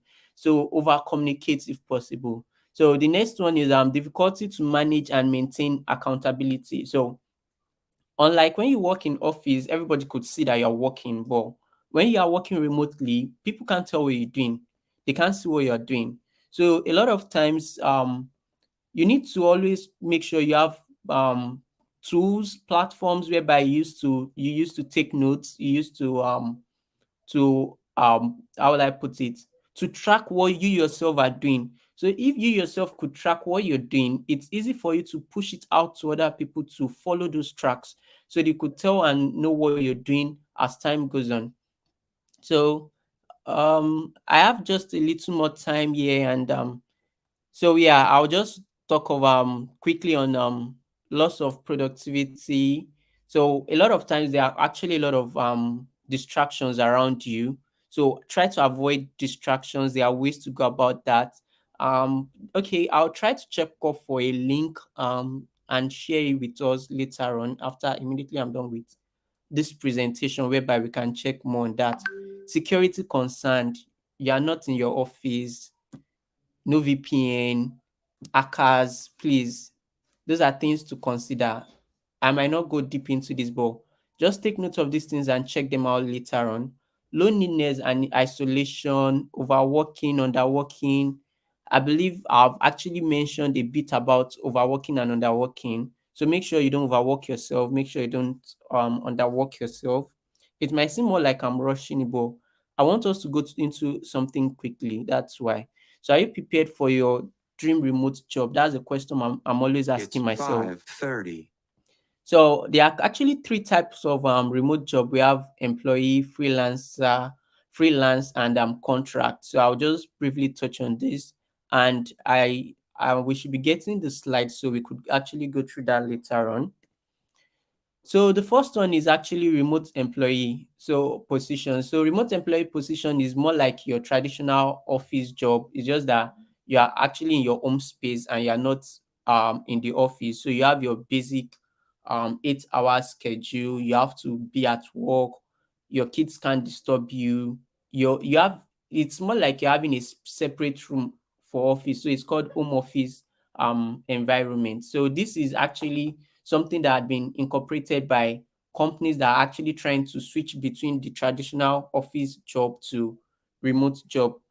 And there are so many of these available online, and you would come across them a lot.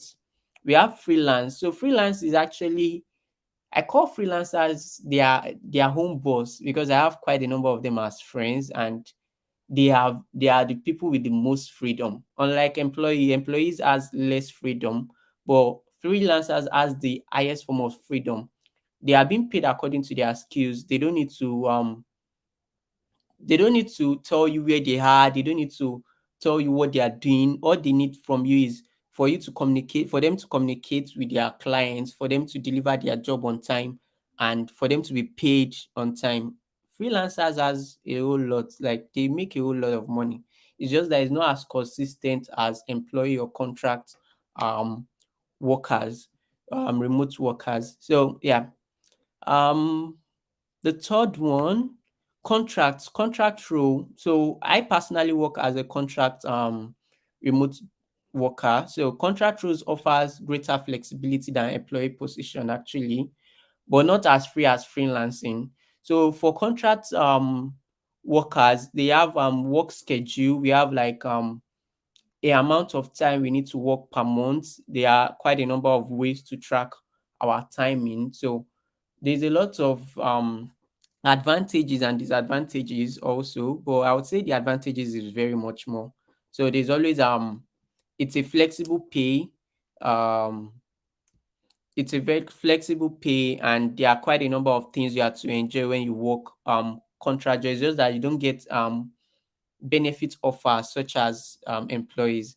And yeah, I think there are quite a number of other things to check into. What is your remote job type? So I would leave a link to this slide and we could check through it. I'm trying not to go deep into somebody else's time, and to be able to deliver as much as I can also.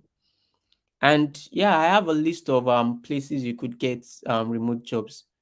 Please, as Trust mentioned earlier, the be everywhere strategy is one of the best way you could go about it. Your personal branding is very, very much important. If you are looking for your dream job, be everywhere. And when I mean be everywhere, not for you to actually engage in things that are not relevant. I'm actually somebody that is more of an introvert, but at the same time, you could check on Google, just search up my name, Obasa Samuel Timitokwe. And the reason why I use my 3 name is actually for personal branding. So these are things that you should take note of. Personal branding is very much important. They will lead you to your dream jobs. But a lot of times when you don't have an idea of your dream job, you actually don't get the offers you are actually expecting, and you are willing to actually work with to run with over your career period. So yeah, I know I've just rushed some things, but thank you very much, and I really hope I'm able to get to reach out to everyone and see a little and discuss a little more about things we need. So yeah, thank you very much.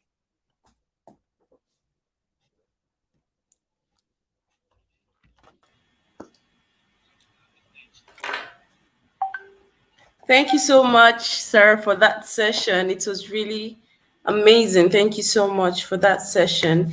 Please don't forget to drop your questions if you have any questions for Mr. Samuel. Thank you so much, everyone. Thank you so much. Okay. Yes, Am I sir. permitted to answer this question quickly? Okay. So I just saw a question now from Mr. Daniel. He said, at what point should a developer start applying for remote job abroad? Rather, how do I know that I'm ripe enough to start applying for remote jobs roles? Okay, the best way to know you're ripe enough to start applying is one, your ability to learn. Are you ready to learn on the go? Like, are you really ready to learn on the go? A lot of times we would not actually meet up with the requirements a lot of times, but when you see the requirements, are you confident enough that you could actually perform what needs to be, that whatever is attached to that role? So I would say once you are good enough and you could see the roles and you know you could perform very much okay, like very much satisfying, and this can differ from for different people. So you are very confident enough that you could take up the role. I think that's actually a time for you to start applying. Yeah, thank you. All right. Thank you very much for the wonderful answer given to that question. Yes, And we'll ma'am. take just one more question because of the time constraints. So, how can one get easy access to internship before we talk Okay. about jobs? Okay. How can one get easy access to internship? I would say the best way to go about that is actually community. The community is actually one of the best places to get offers to internship. And why I'm saying this is because I've experienced quite a number of people get referrals from communities for internship, and I'm also a beneficiary to that personally. So one of the best way to get internship is through community. Let people know what you do. Let people know you are actually available for internship. Go online also, search for internship offers, but I would still like to say the people closest to you are actually the ones that could get you the best of job internship. Seriously, because you never know where those people can get to from the community. There are people you meet in the community and they are quite like way up ahead their bosses.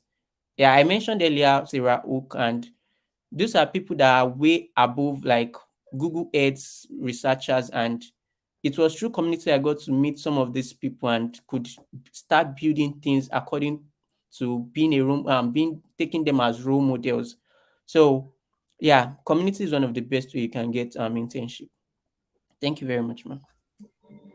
Thank you very much, Samu. Thank you for that awesome session. You've been wonderful. Thank Thank you. you very much. Yes, ma'am. So, to the wonderful audiences, why have I not been seeing wonderful emojis like dancing? I mean, I should have been seeing lots of emojis to show how very excited you are about this event. But I know it's not too late for that, right? Okay. So, we are having our break now. Hmm, I know some of you are already anticipating.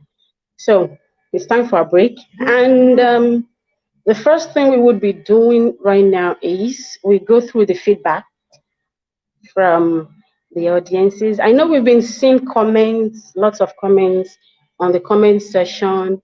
We've been seeing lots of comments from people, feedbacks, and it's been wonderful. I mean, it's actually encouraging for the speakers. So that is really nice. So I am seeing a virtual jollof break. Wow. Normally during our events, very, very, very certainly we come through with Nigerian jollof. And I know some of you must have been looking forward to Nigerian jollof or Ghana jollof or maybe South African jollof too. But since we do not have that right now, then we serve you with something more hotter. Now let's start with something. Since I do not have the Nigerian jollof for you now, I am in Nigeria, so please do not mind my biasness. Since we do not have Nigerian jollof to dish out, okay, my own quota that I would be contributing to this event right now is a new technology that is out.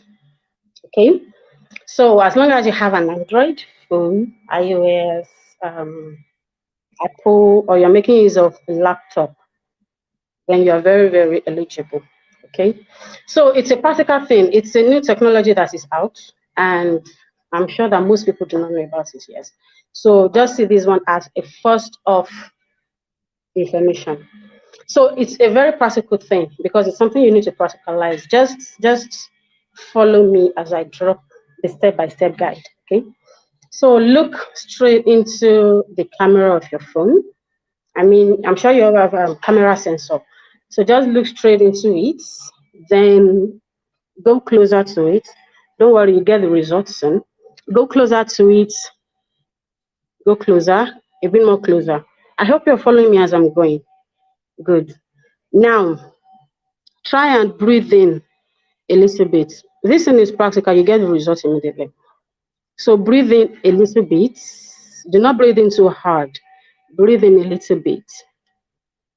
Okay, now the question is, how many of you can smell my perfume and tell me the brand I'm currently wearing? I'll be waiting for your comments in the comment section. Well, you didn't say I carried you handicap. I didn't carry you handicap. I mean, the country is hard as it is. So we need to laugh. So try and laugh. Release all the tension and all of that. So that is my own little giveaway for you. Now on the screen, I'm sure you cannot see the wonderful giveaways you have for today. I mean, this is way more than jollof. Jollof of any kind, no matter how delicious it might be. This is more than jollof because you eat your jollof and you finish it at once. But for this one, it's something that will contribute to your career, contribute to your professional life at large. So we have Flutter courses.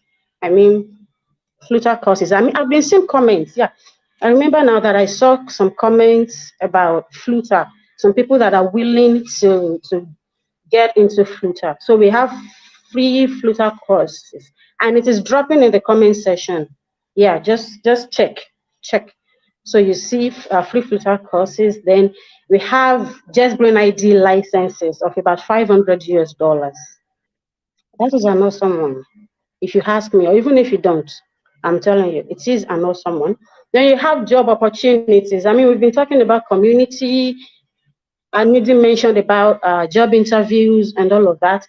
Now you are getting job opportunities. I mean, we do not just teach you how to go to, I mean, we do not just give you water to drink, but now we are giving you how, telling you how to go to the stream and get the water and drink. So we have job opportunities. We have the mobile engineer, which is meant for Flutter developers. Then we have backend engineer, that is developers that make use of Laravel, .NET, and C++. So those are the job opportunities we have for today. And now, please, I want you to know that those opportunities are not just getting dropped on a platter of gold. You have to work for it. Okay, so the most participative participants that we have for today are going home with some of these things. Then we also have UI UX resources for people that are into design, you're into web development, into front-end development.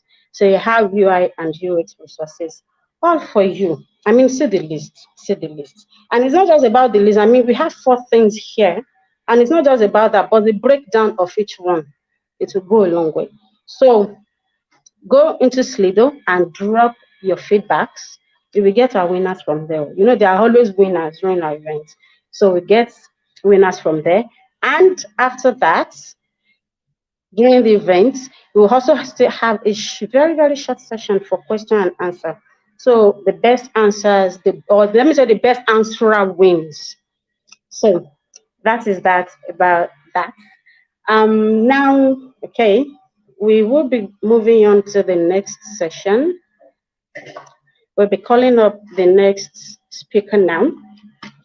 So the next session that we will be having right now is the building and maintaining a healthy business finance, which will be handled by Sukomi Ijatsui. That is one very, very hard-cross community man.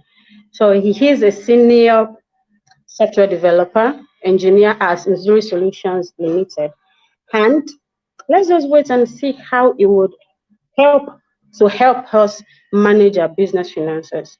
So I'm going to wait for it. Hello, everyone.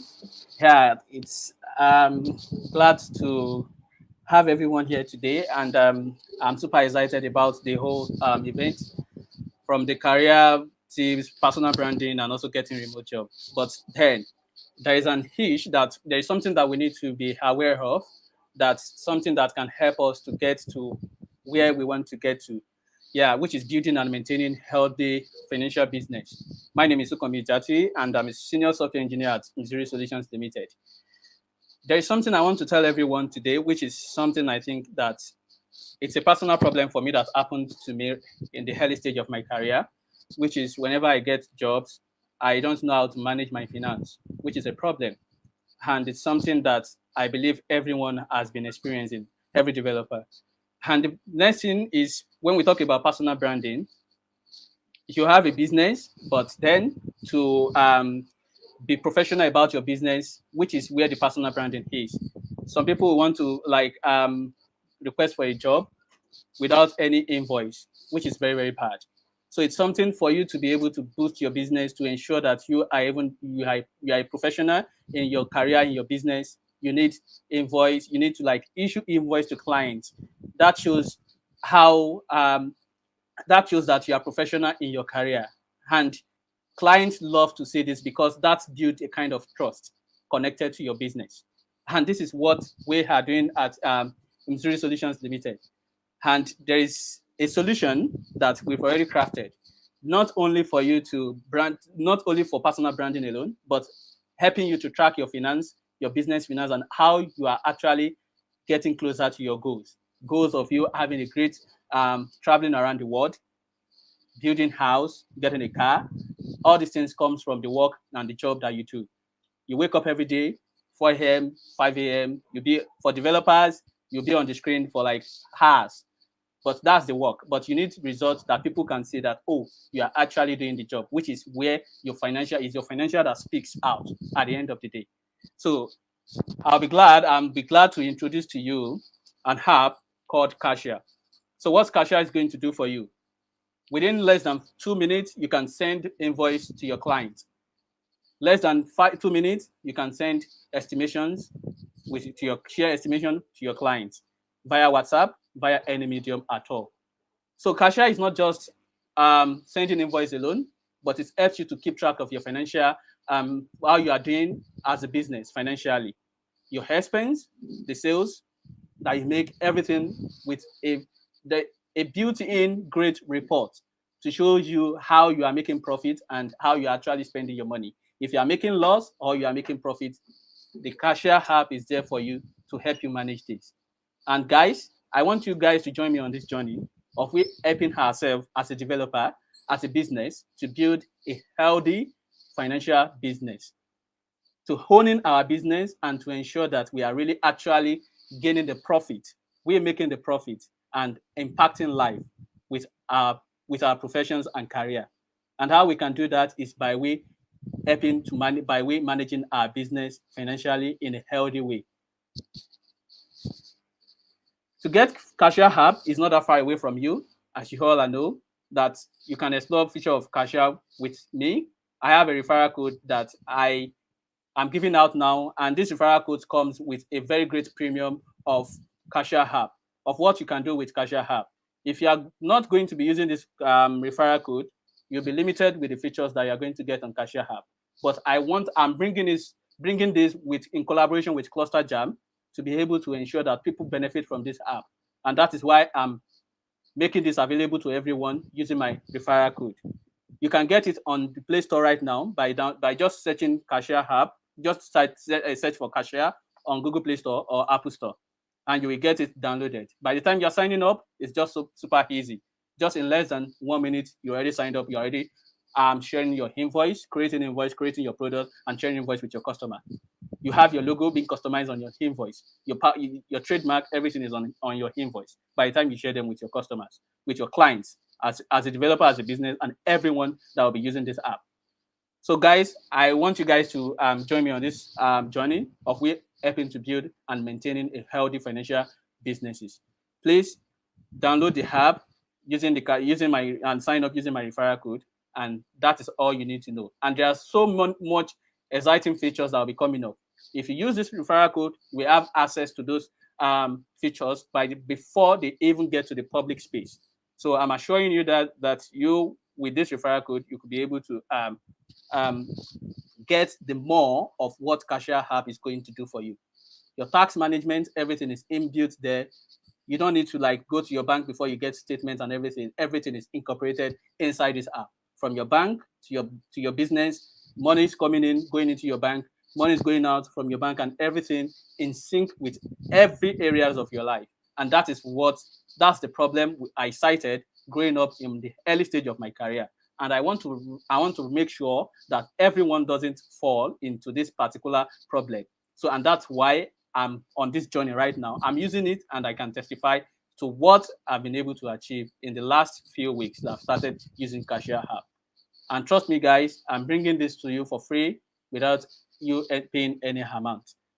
If there's any issue, you can reach out to me by my Twitter handle, NightWalkerJS. I'll drop it in the comment section if there's any issue. If you want to know more about this app, of course, I'll drop my Twitter handle on the comment section. Thank you, guys, and have enjoyed the rest of the event. Over to you, Nancy. Thank you, SK. Thank you for that awesome session. I mean, even myself, I downloaded that app too. So it is a very, very useful app for your business. It helps you manage your business finances. So that is that about that. Before we move on to the next session, about what I said the other time, I saw comments. So, but the one where hit me pass. My person will tell me, say, I never bath. I mean, come on now. Come on. He had reached that point. And if you won't cast me, no before open place like that, for just private messaging, JJD. Man, will say I never bath. And I saw a Gucci perfume with a mix of formatic bends. I key into that too. I key into it. I mean, I'm all for it. I'm not running at all. And I saw a Smart 365 perfume. Well, I don't know about that brand.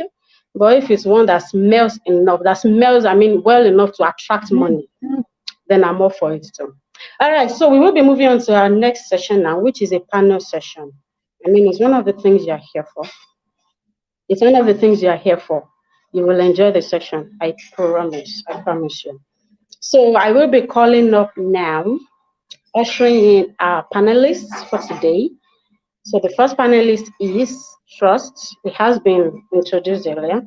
Then you also have Slick, who is one of the core organizers of this webinar, and is also, in fact, there are lots of things I could introduce Slick with. I mean, the list is long, but let me just cap it up with, I'm calling an awesome person.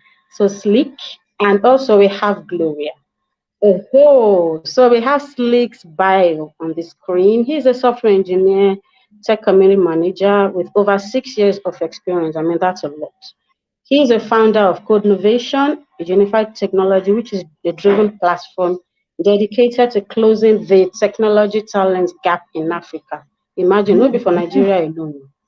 Then also he has trained over 5,000 teenagers and youth in digital skills and opportunities. He is presently building communities with Google's GDG, JetBrains, Kotlin, and Code Innovation. Founder of Tech and Vibe with Slick channel on YouTube. I mean, please go and subscribe to that channel. Go and subscribe to, you will enjoy that channel. I mean, you get a whole lot from it. It's really Tech and Vibes. So let's have our panelists up now as we start. Trust me when I say it is going to be a very interesting session. I mean, you're going to learn how to build a classic CV.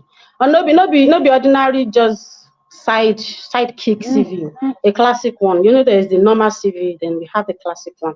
So they are going to put us through how to build a classic CV. So you're welcome. Trust and Slick.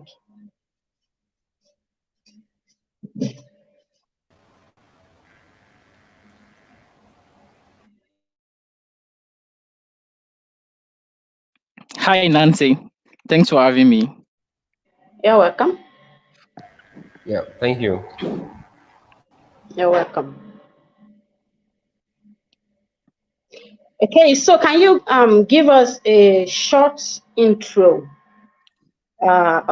into a classic CV? I mean, before we go into the building of a classic CV. I think the audiences would love to know what a classic CV is, or better still, the difference between a normal CV and a classic CV. Okay, yeah. Thank you so much. I'm really pleased to be one of the panels in this amazing webinar. And I have to tell you, it's actually very confusing at times when we actually see that we write CVs without taking some keynotes about what we're actually writing about CV and resume. So a lot of people don't even know the difference between a CV and a resume. So I think my sections will come later on, then I'll be able to actually give a difference between both of them. But in a brief, a resume, it doesn't actually go beyond 1 to 2 pages, while a CV could go as much as possible. And most likely a CV is used, that's curriculum vitae, is used most likely when you actually have a series of academic section or records which you're actually writing about, and a full details of what is you are doing in your career. That's when you have a CV. What a resume is actually something you, when you want to quickly apply for a job, most companies will not have time to read more than 2 pages, and they want to see key important things what you're doing in your first page as a second pages. If you're a technical, you're applying for a technical role or an engineering role, then you actually go for maximum of 2 pages. Why, if you're applying for a role like business role, the maximum of a single page. So it's actually very important. So in my sections, and next after this panel section, I'll be able to take the audience through step by step on actually building an amazing, powerful CV in securing or banging that job. Thank you, Nancy. You're welcome. Wow, that was quite insightful. So this question is for Trust. So can you just tell us the use of classic CV? I mean, we know about normal CVs, and everybody just put this and this together. We know it is about the things you do, your skills and knowledge. But what's the use of a classical CV this time around? I mean, the more professional one. All right. So a classic CV, just like Mrs. Slick has mentioned, it's different from a resume that has she has to be more than 2 pages. And the first thing that those writing CV should understand is that it has to be real. And as much as it's more than 4 pages, sorry, it has to be more than 2 pages. You shouldn't write your entire life story inside it, because employers spend an average 8 seconds looking at the CV. So if you begin to put in things that are irrelevant, then there's no point going through the CV. You just lose that opportunity. So leave. So the first thing that a classic CV needs to have is it has to be real and clear. So leave the plenty stories for the interview and just put the relevant things that has to be there. And we'll talk about relevant things that has to be there. So the lecture or the section on remote work talked about the need to have a focus, have a focus. So if you're applying for a role of a data science, the CV should be the CV should declare that you're doing data science, right? So if we are looking at a CV of data scientist applicant and it has 4 years of Android, it has 6 years of web, and it has 1 year of data science, it automatically means that you spent your whole time doing web. So why submit for a data science job role as against someone who has many experience in data science? So the first thing is it has to be real and short, clear, and concise. Now, it has to include and one thing that most applicants do is for neglecting the fact that the CV needs to have include a personal statement. So if you're to send the CV over to an email, or an email, mostly email, say send me your CV and your title and subject. If you send it, always include a personal statement. So don't just assume that employer will see how your experience relates to the job. So in the cover letter should be in line with the CV. So as you attach the CV, include just a short personal note. We usually called so instead of using a short personal note that explains the role you want to take, rather explain why you're the best position for the role. And then your CV, being clear and concise, will now sell your point. And when you come for the interview, you now can now talk about every other thing that you didn't include on the CV. So another thing I also want to mention is that the resume may not contain everything that the CV will contain because it's very short, one page or the rest. So in as much as the CV is more than 2 pages, it has to be current. So put in the current thing you've done as regards to that role and remove things that are insignificant for the role that you want to take up, right?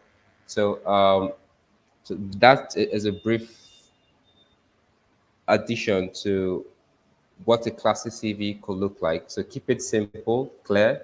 When you're sending over an email, include a personal note, which is alongside the cover letter, and keep it current.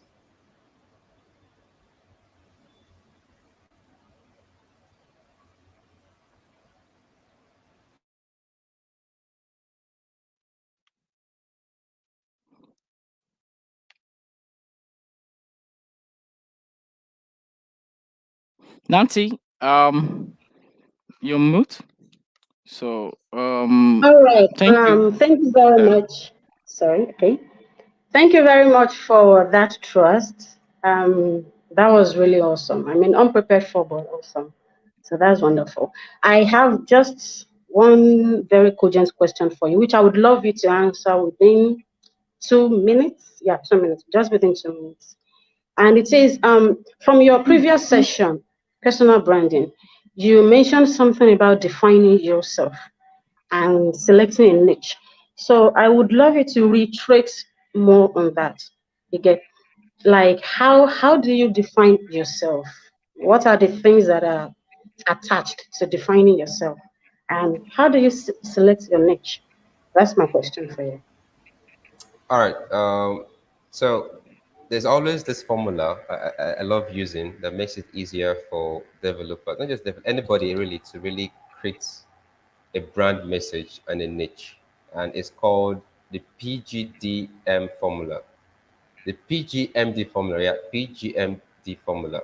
And that's P stands for people, G stands for goal, M stands for means, and D stands for destination.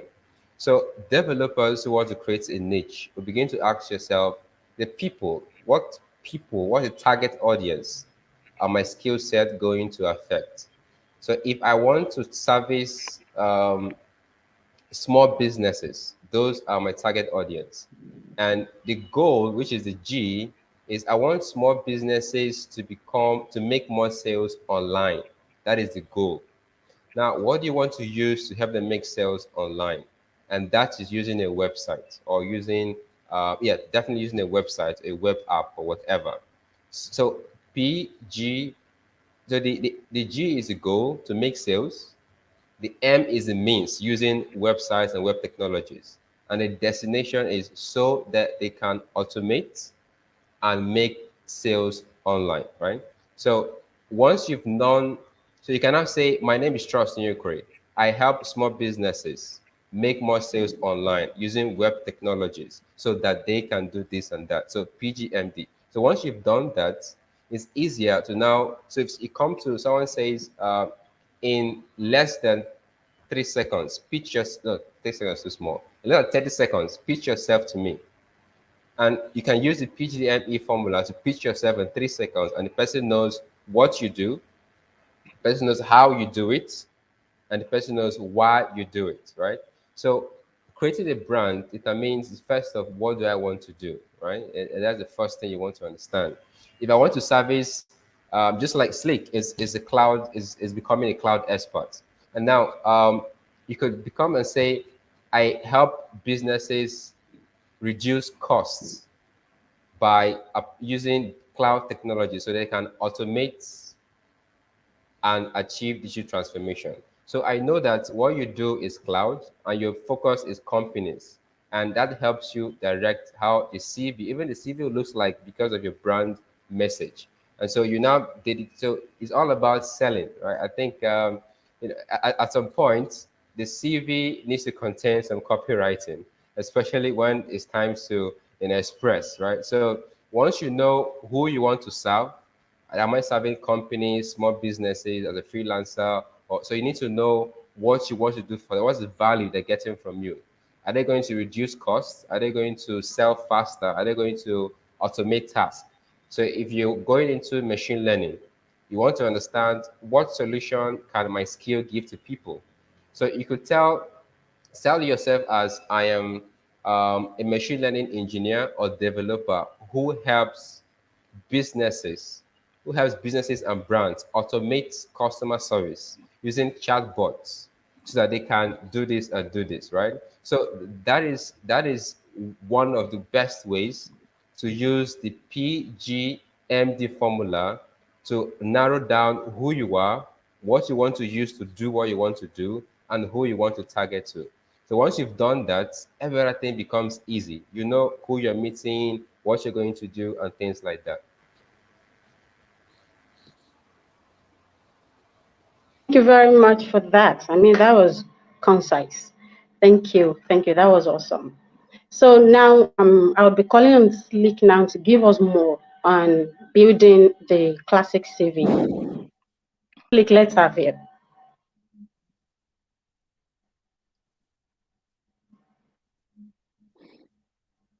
Okay, thank you, Nancy. Hi, Gospel.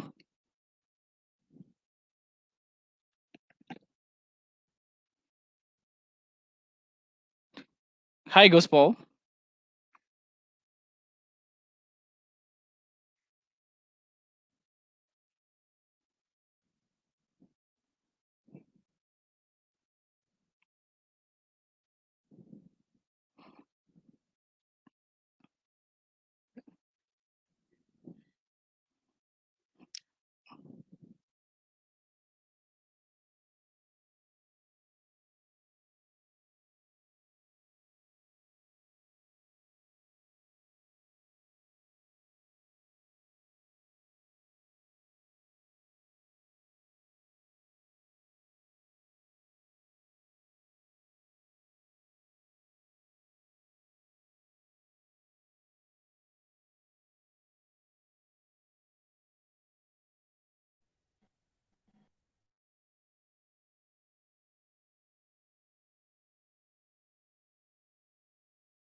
Hi, to be at your screen, and today I'm actually going to be um, taking you all quickly on career your building a classic CV, and it's actually very amazing to be on your screen. So feel free to drop in the comment section if you have a question why the section is going on, and I will be looking through at the same time.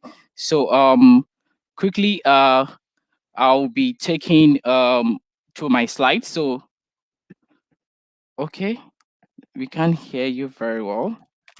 Okay, so can you hear me now?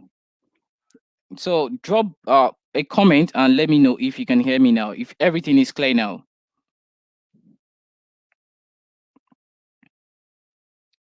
So moving on, so I'll be taking you guys building how to build a classic CV, and this is me. You can follow me on my social media handle, and if you want to follow me on YouTube, Tech and Vibes with Slick, you can search and get it. So this is actually super amazing. You could get amazing tech content, and if you were thinking of beginning your career or as a developer or as a newbie or intermediate advancing your career, so we are actually creating amazing videos, content, tech content, and amazing related content, and it will be a pleasure to have you on it. So building a classic CV, it's actually very amazing, and I'm really super excited to be at your screen right now. So what is a CV and a resume? So it's actually, you have to know the difference between your resume and your actually a CV at the same time. So a curriculum writer is actually no longer the document that details the whole course of your career, basically. So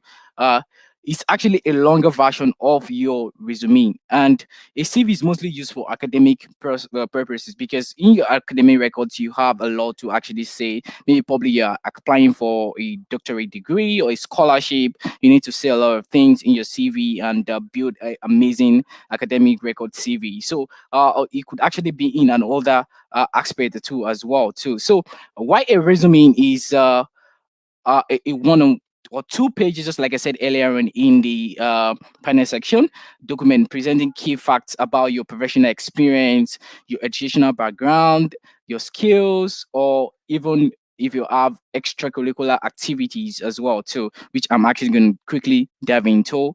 So we don't have time, so we have to be fast a bit. So kindly take a note on that. So a resume, just like I said, sometimes called CV, but for me, I would say a classic CV, a shorter version of a classic CV, can actually be specified as a resume or an optimized version of a CV that actually presents, which actually makes it amazing. So it takes the links of your education, your achievements, your background, and everything. So here are the basic things you actually going to take note when you're actually doing this, when you're creating your resume. So or your CV, if it's better used for you to understand that. So first thing I said it earlier on, your CV shouldn't be more than one page, a single page for business roles, while for technical roles and engineering roles, maximum of 2 pages.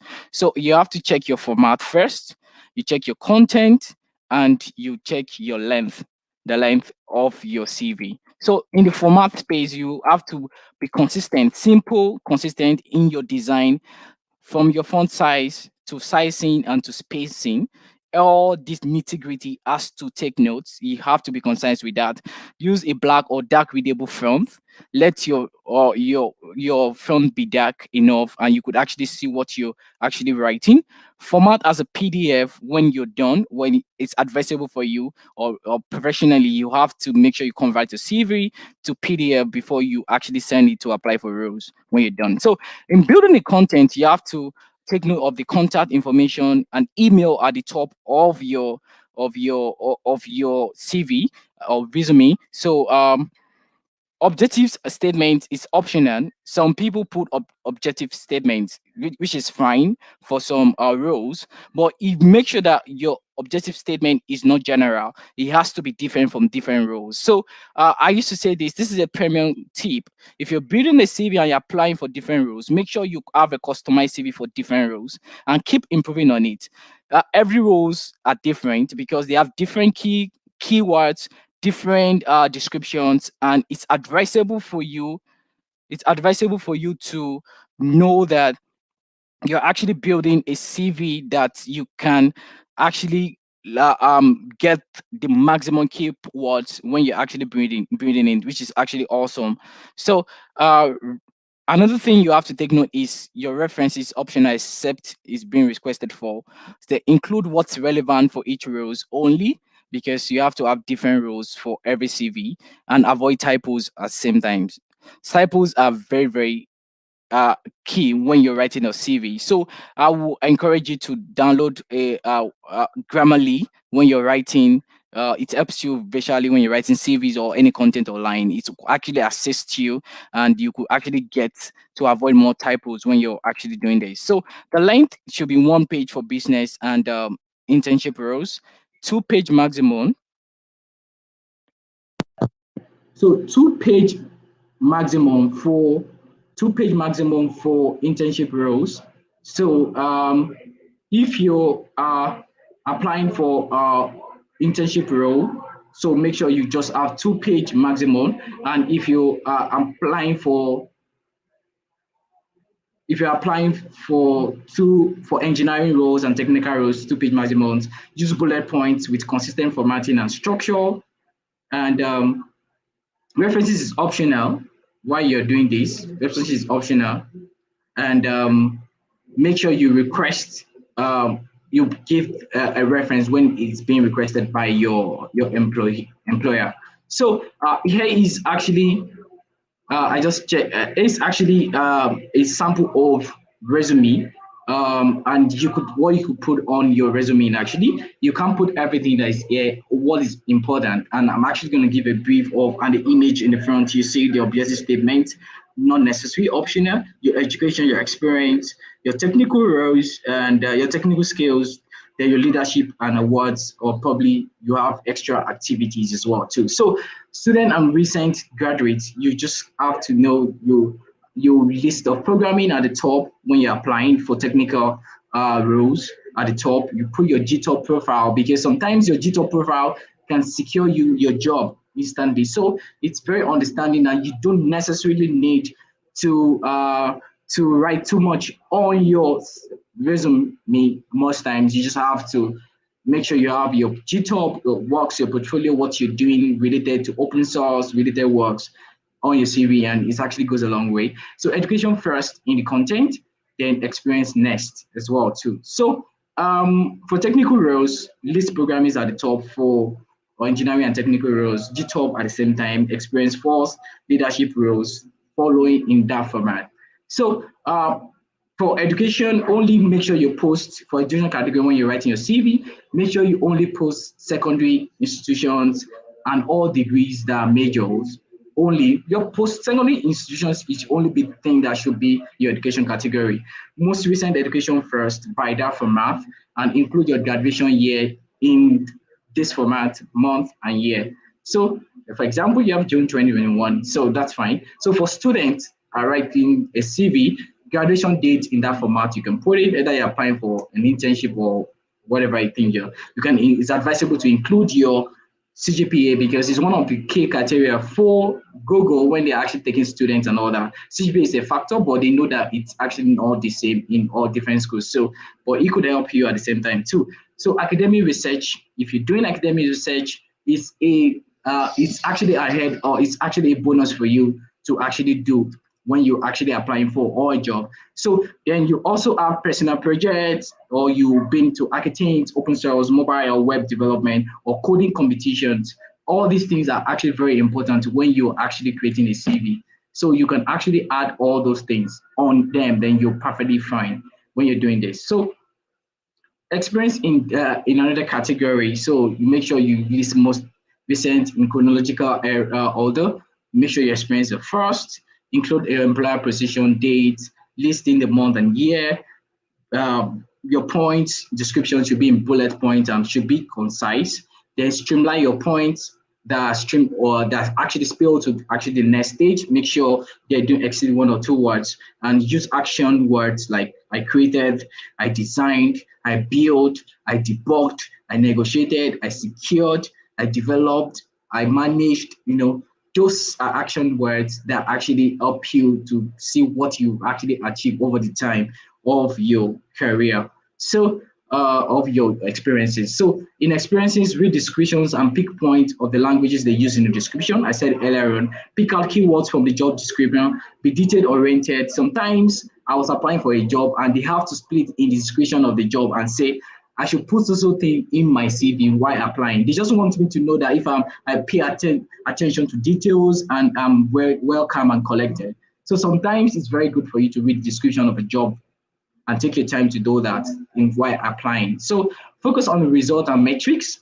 It's very important. And the list metric with the examples, use data and comparison to provide context. Then while you're applying for technical roles, include programming language or the projects you build. So when you actually measure your metrics, you actually have to say, I accomplished X as measured by Y by doing Z. So it's actually very important. You actually accomplish X, you measured it by Y, and you actually doing it by Z. So it's actually very important why you're doing that. For example, I increased server, a technical person that had technical experience, I increased server response by 25% by restoring the API, or I increased loading time by 50% by optimizing the CSS and JavaScript framework. You could actually give different examples or stuff you actually achieved. If you're a business person, you could say you grew the revenue of a company medium by so percent in quarter-over-quarter by mapping new software features and then etc. So I have to be a bit fast because I have less time. I have like I think 5 minutes, less than 5 minutes left. So selected as one of the 200 students is another examples, or you hosted when you're talking about your accomplishments now. So you could say you hosted over 20 hackathons and events as a Google developer student club lead, or you actually say you build this social project for a community that solves social problems. So it's actually very important you have to share that. So on the optional sections, you can talk about your accomplishments, like you could talk about your involvement in school, community, open source, leadership positions, or if you have links to stuff like publications, paper, patents, conference presentations, like you were able to speak in events when you're in school, it's actually, or when you're even out of school, they require these things, and it's quite very important, and other meaningful extracurricular activities. So pro tips, these are pro tips that are actually not in this. Some of them are not in this in my slide, and it's adding your LinkedIn to your CV is actually amazing. People could actually check your stuff and your engagement on CV. A lot of people secure a job on LinkedIn alone just by sending them DMs or seeing what they're doing. So maximize LinkedIn, maximize the opportunities for using LinkedIn. If you have not been doing that, you could actually secure amazing job opportunities doing that.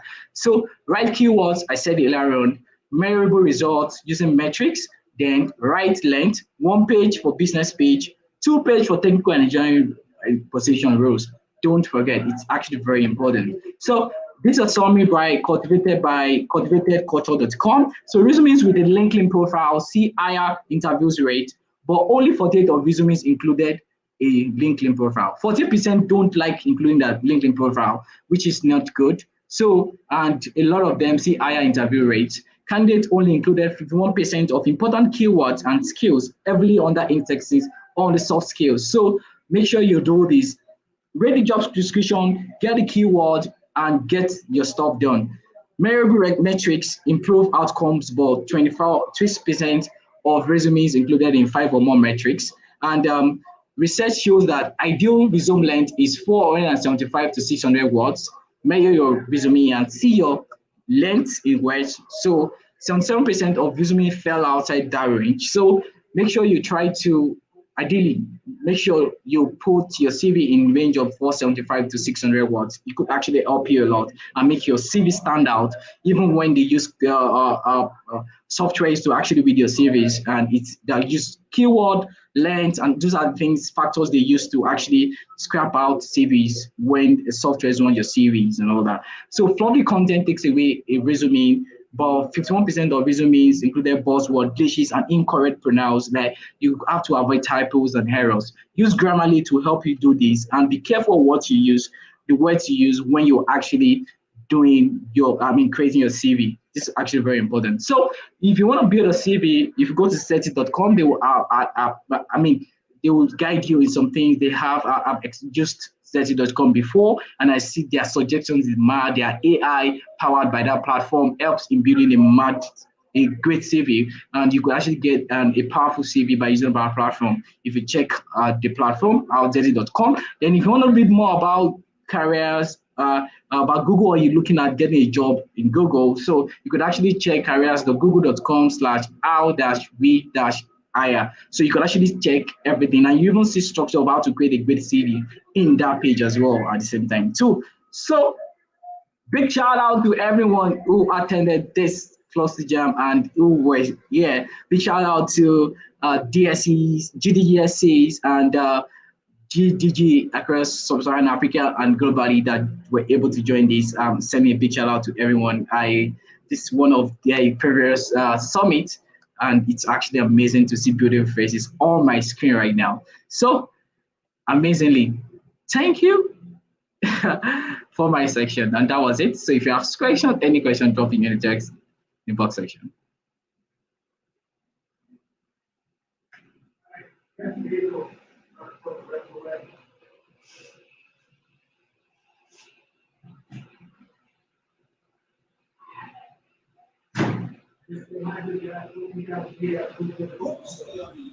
Thank you so much for that session, Sleek. We really appreciate you, Mr. Sleek.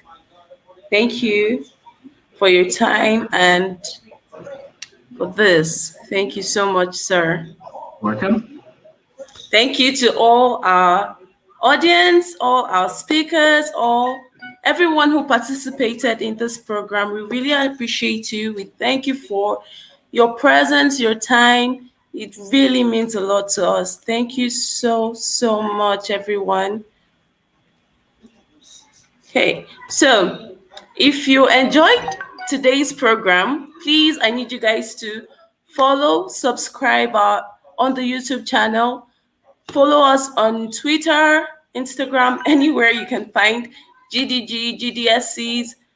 Follow us. Don't forget to use our hashtags on your social media platforms. Thank you all for your time. We are really, really grateful. If you still have more questions to ask our speakers, please do drop it on the comment section there. Thank you all for your time. This was really a great session, honestly, and I really appreciate every one of you. So I would love to introduce our next speaker, Miss Gloria. I would love to introduce her to the stage. Thank you, Gloria. Thank you very much for having me. Can you hear me?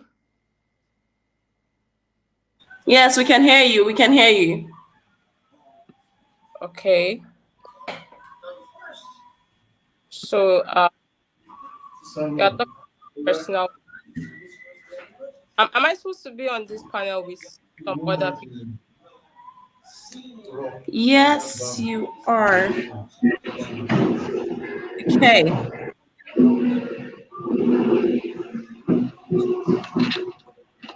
Can you hear? Yeah, I can hear you. Okay. So,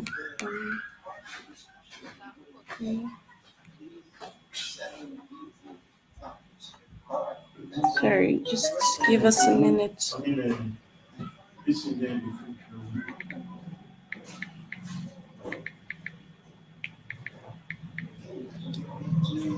Okay. So we could start off from here.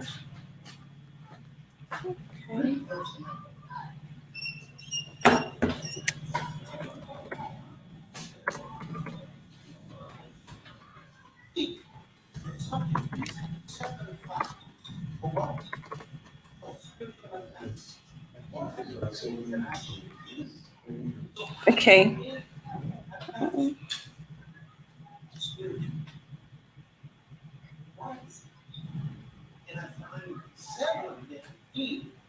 Sorry. Okay, Gloria. So, please, what do you have for us today? Okay, I don't know how it's supposed to be actually. I was informed this is supposed to be like a panel session where I Okay. get questions from the audience. Okay, so questions from the audience. We have a question for you. Okay. Yeah. Okay. Okay. Although it's about CV.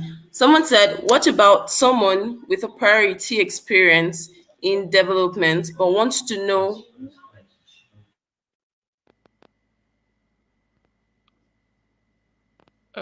Your voice is off. Hello, can you hear me?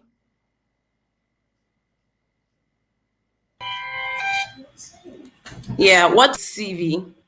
Thanks, Sleek, you're welcome. Okay. So Yeah. did you get the question? Let me just read it out from my screen. What about someone Okay. Yes, I get the correction. Thank that you. wants to know oh, I can't really get the full. Can you come again? When you were talking, you went off a little bit. Okay, sorry, Gloria, welcome to the panel. Thanks for joining in for this amazing panel section. So we're actually going to discuss about CVs basically, and you're the special guest for this panel. I actually gave a big walkthrough earlier on for the CV, and I think I have a question from my side, and which you asked to share a lot of experience about this. But I think this person is trying to say that what about someone without a prior experience in these days of dev or something, but want to know, won't a CV be a determinant to such person? I think that's the I think there's a typo error, a determinant to such person. So I think I created a video to how to secure a job without prior experience, and this will be very helpful for you. You can go to the YouTube channel Tech and Vibes with Sleek to actually check down. Then Gloria can go ahead and answer this question. Thank you, Gloria. Okay. Over to you. Yeah, thank you as well.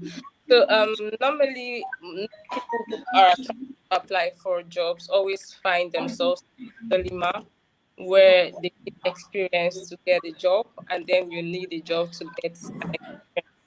So one of the things I advise people to do when you're into job search without any prior experience is basically to join organizations as volunteers.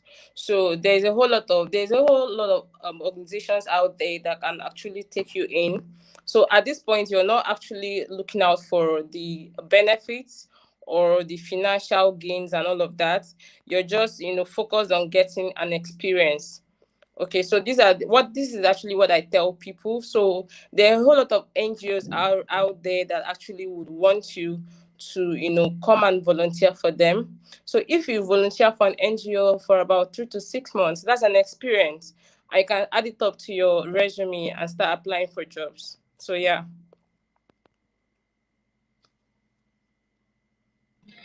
Okay, that is awesome. Thank you very much for that insight. Because of time, I mean, our time is far spent. So, Gloria, you've been our special guest for today. Let's just give us like a bonus, or let me just say takeaway for the audience. So, whatever it is that you feel would impact them, that you think would be beneficial to them, please just give it to us. We are ready. Okay, so I'll just take a few tips on the importance of personal branding. I'm sorry I haven't really been fully in this summit. So I don't really know if someone else has talked on that.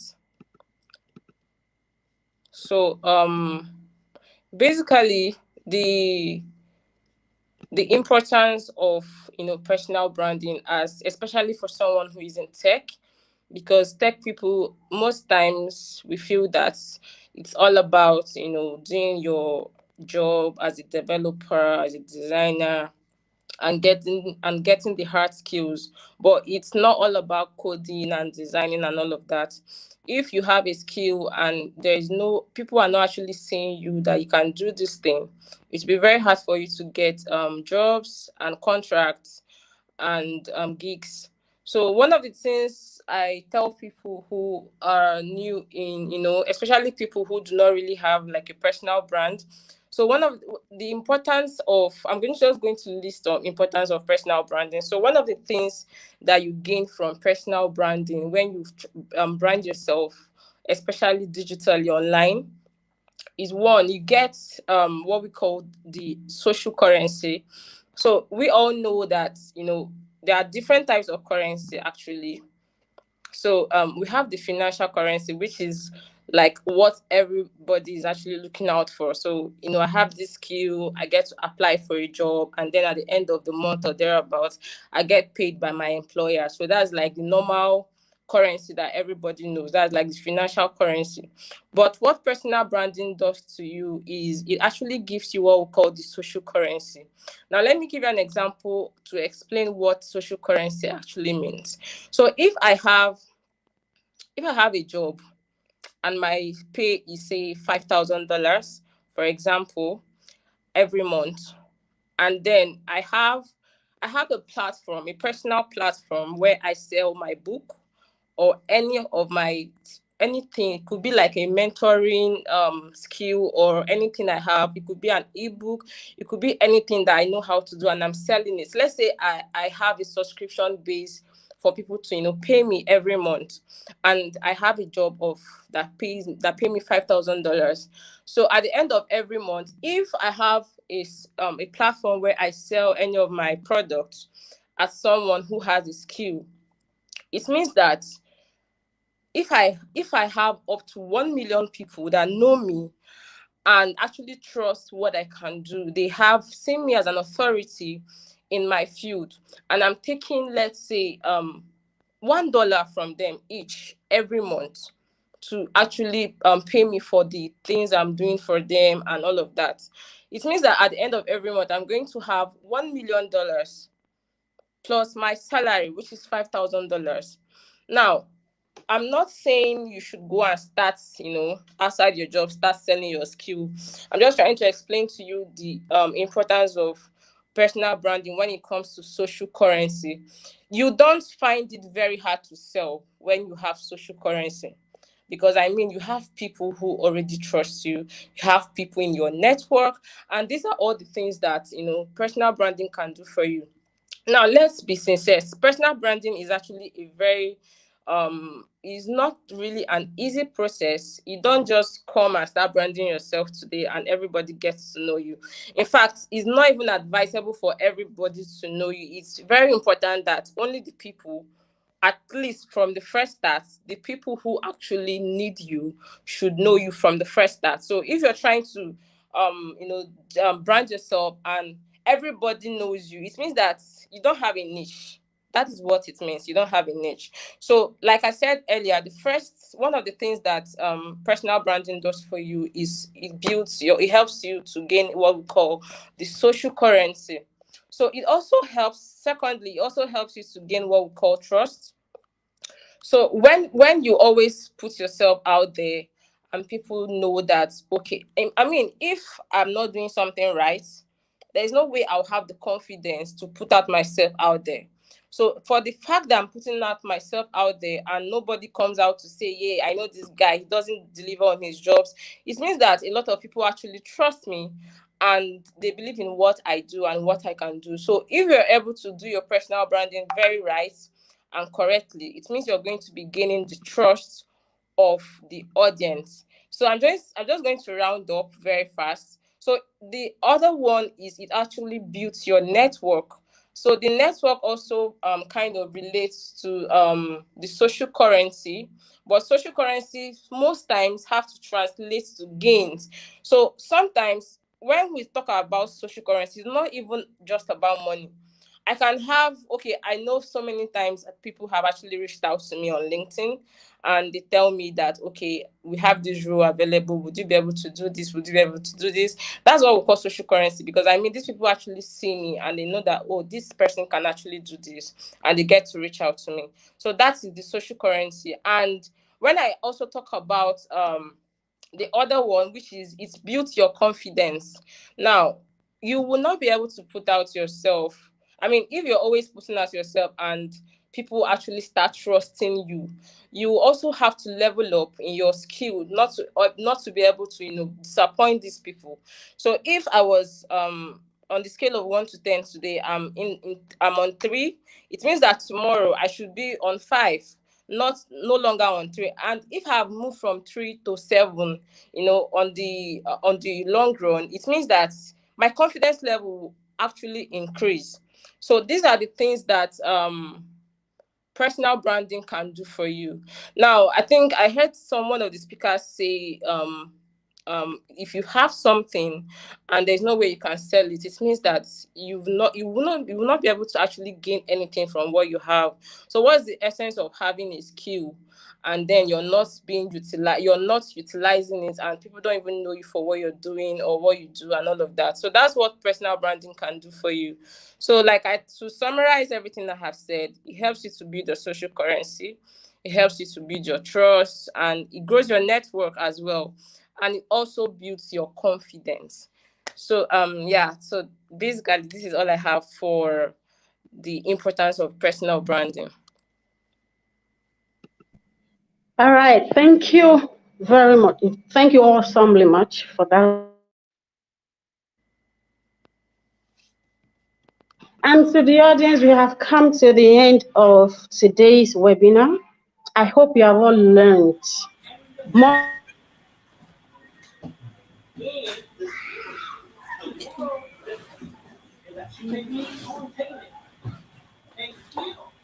Thank you, everyone. We've come to the end of the session for today's program. Thank you. Thank you so much, Nancy. Thank you to all our speakers. You're welcome. Really appreciate your efforts and your time today. We thank you for the knowledge which you've passed, and we will make good use of what has been said today. Thank you all so much. We really appreciate.